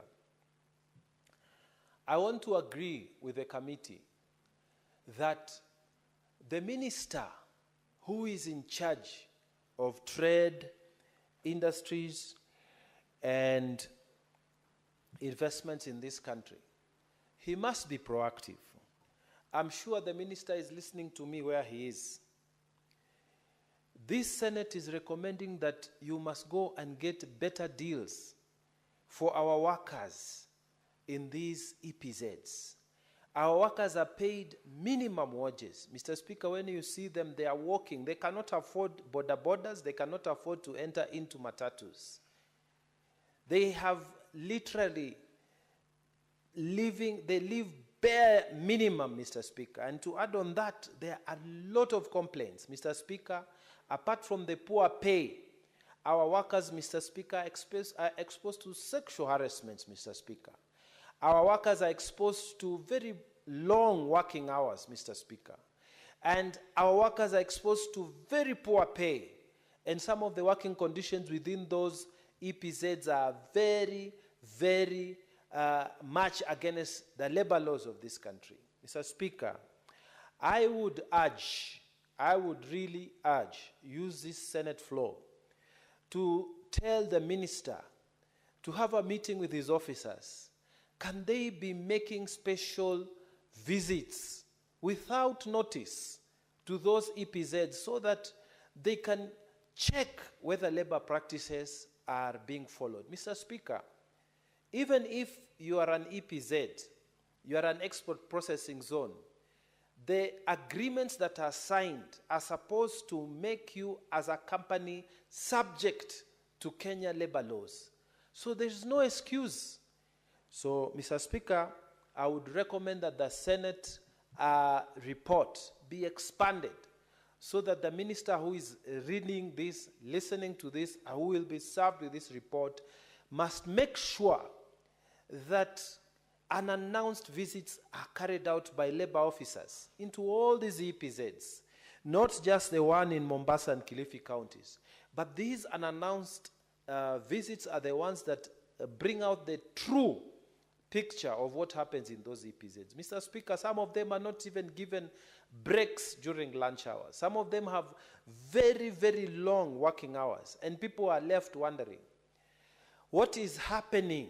Because we are in this same country. Mr. Speaker, this report of the Senate has found out that people who are doing the same type of duty within the companies are being paid lower. Foreigners who are coming to work in those EPZs, Mr. Speaker, are given higher salaries than the Kenyans who are working within the same outfit. Mr. Speaker, we are living in the 20th century. We are living under a new constitution, and yet our workers are being discriminated right here in this country. And Mr. Speaker, the blame lays squarely on the doorstep of the Minister for Trade, Investment, and Industry in Kenya. This cabinet secretary must move out of the office and go and see what is happening for you to be able to advise the president what we need to do to make our workers work well.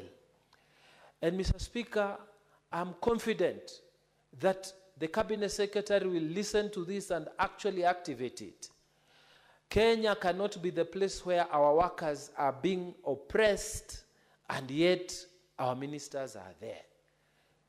The labor minister, the trade minister, they should even have a special task force to go and look at our people, how they are working, and fight for them, Mr. Speaker. Mr. Speaker, it is good to bring the EPZs here, but it should not be a source of exploitation and pain to our people. These are the same people who we go and ask votes for.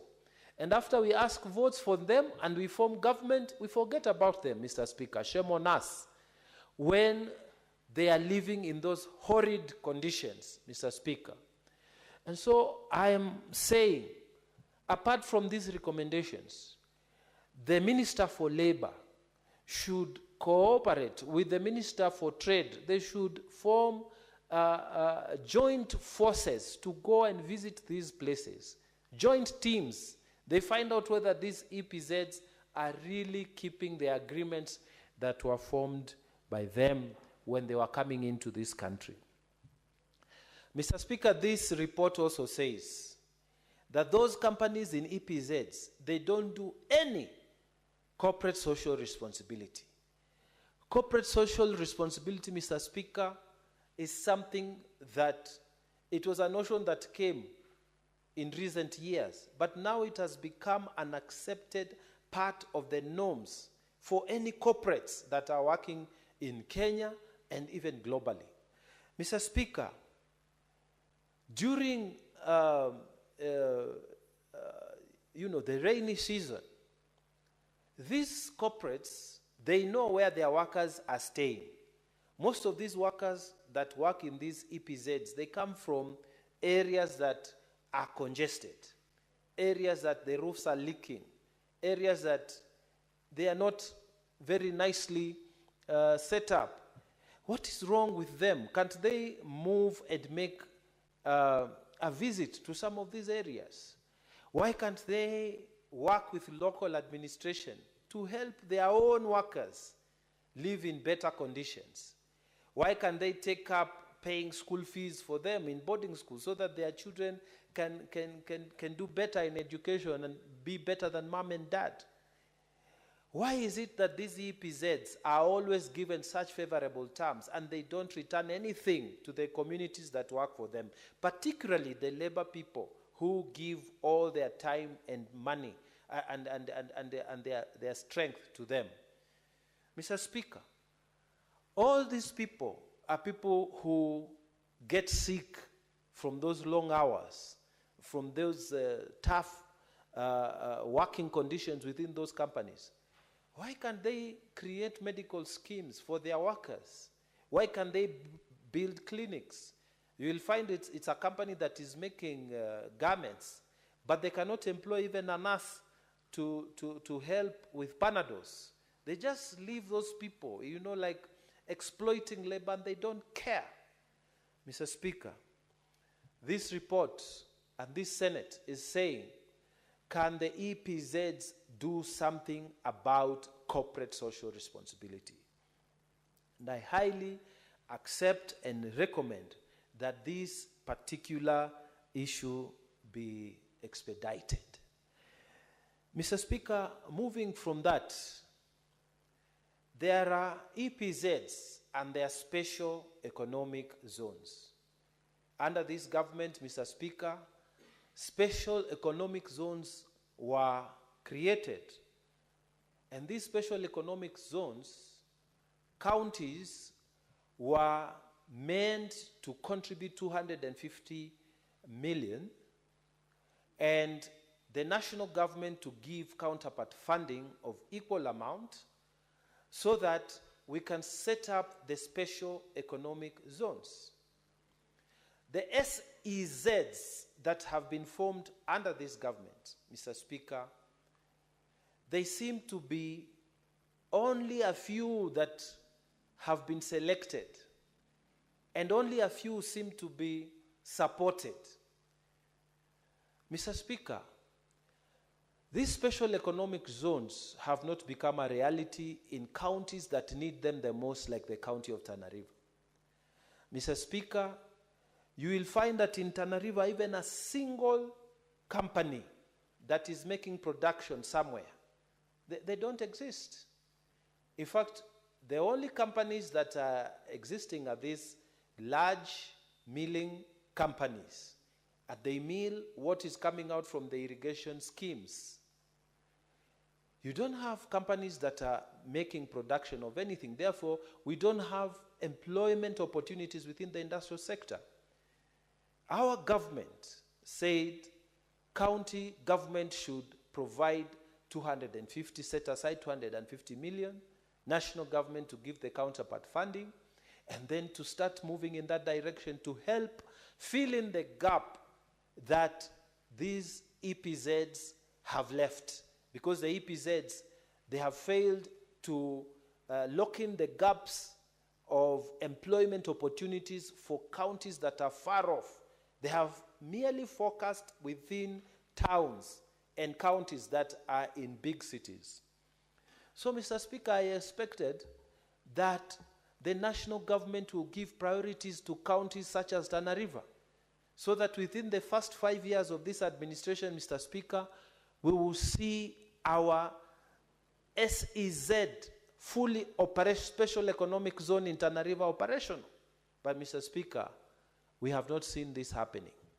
Other counties that are already having special EPZs, export processing zones, are the same counties that are being given special economic processing zones.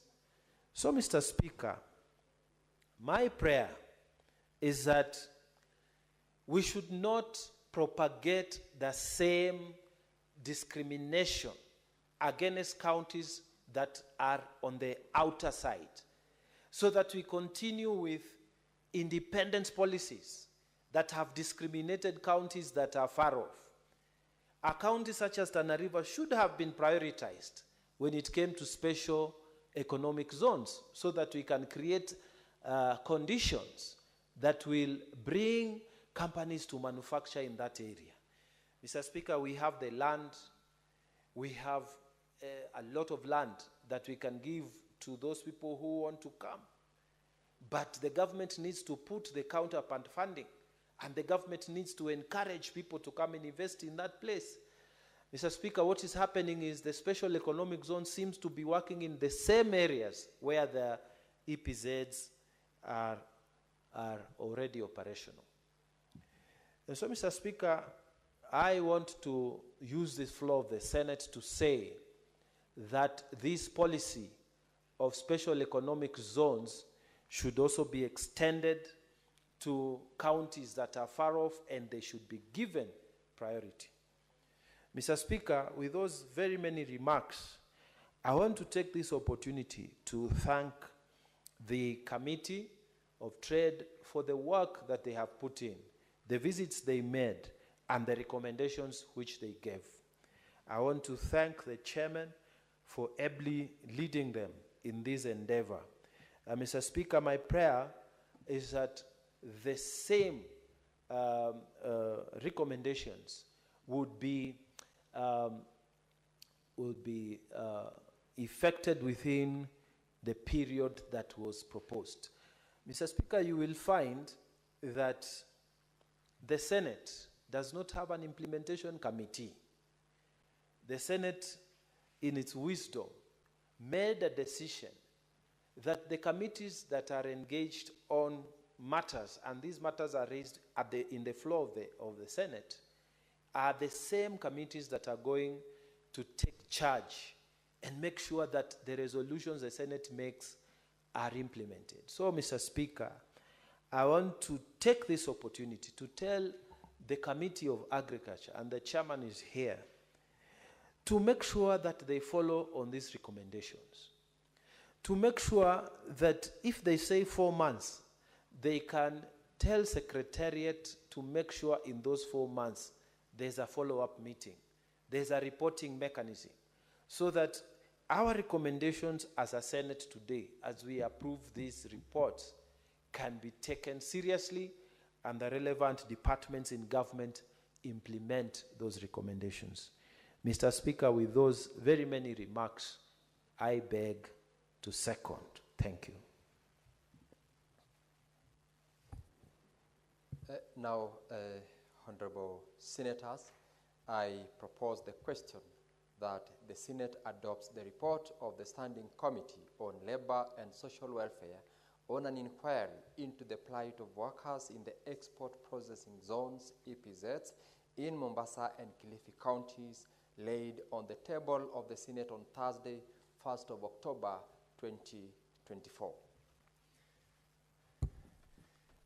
Before I allow Senator Eddy to make his contribution to this particular report, for the benefit of Senator Mongatana, you have raised something as you were concluding on your contribution on the absence of the implementation committee in the Senate. Yesterday, in the course of the sittings of the liaison committee, that issue was brought up, and a recommendation was made to the effect that the liaison committee, particularly because it's got members or rather chairpersons on all the committees, should look into a possibility of amending the standing order so that it becomes a liaison as well as an implementation committee, because we'll be having recommendations from across the rest of the committees in the House. And I hope and believe that even before we get there, the chairperson of the committee relevant to this particular report, who is present in the House, will look into a follow-up to ensure the implementation, or at least something that has been recommended by the committee is put into action by the relevant government agencies and departments.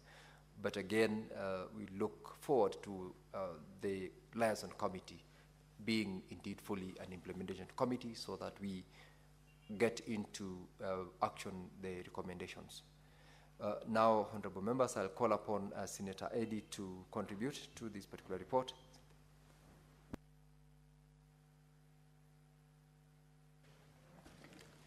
Mr. Speaker, I thank you for giving me this opportunity to chime into this report that I find to be very comprehensive.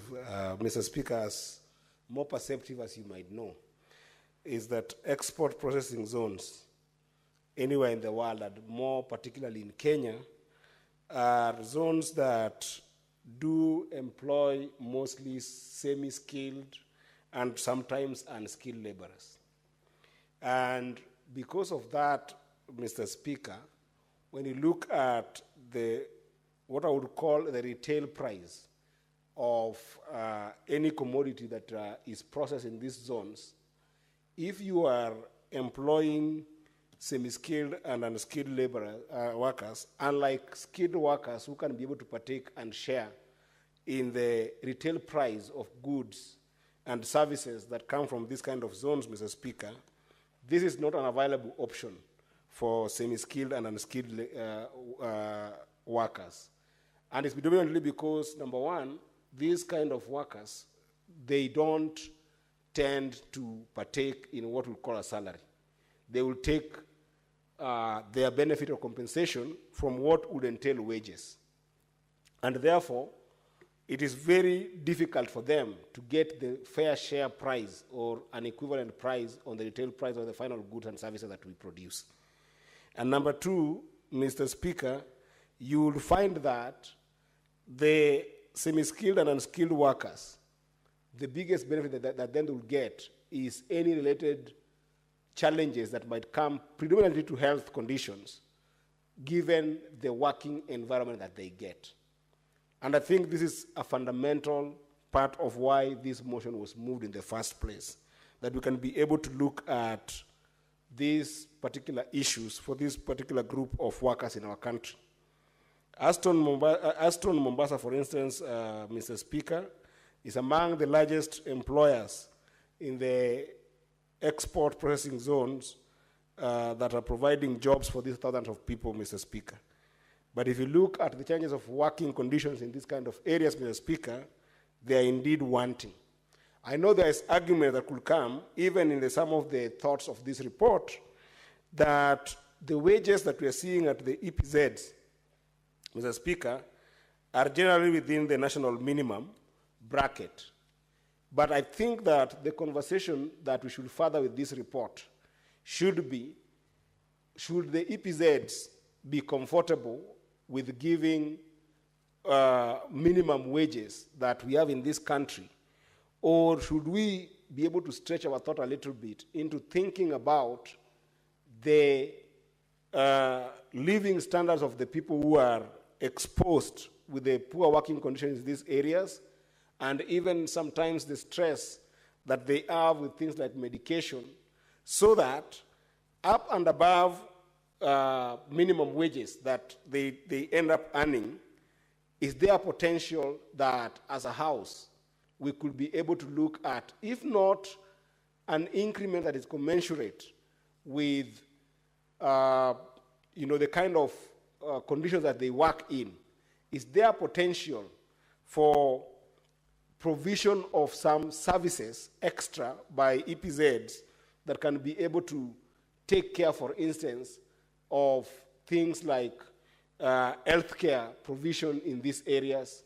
And in some cases, Mr. Speaker, you would find that the elements that some workers can benefit from, which I don't see in this report very strongly, are things like corporate social responsibility. Because you'll find that most of the workers that are working in these areas where there is a lot of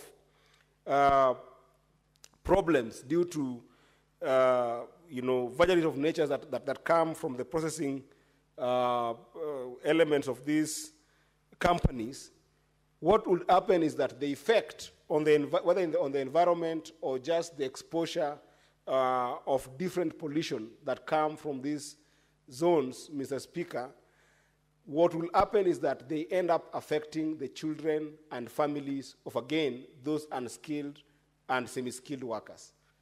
Because the skilled workers who are working for these particular companies, Mr. Speaker, can afford to stay, one, far away from these companies, and number two, have more options to be able to live in areas that are more conducive and areas that are more, can provide some sense of better health, better environment, and even better social amenities, Mr. Speaker.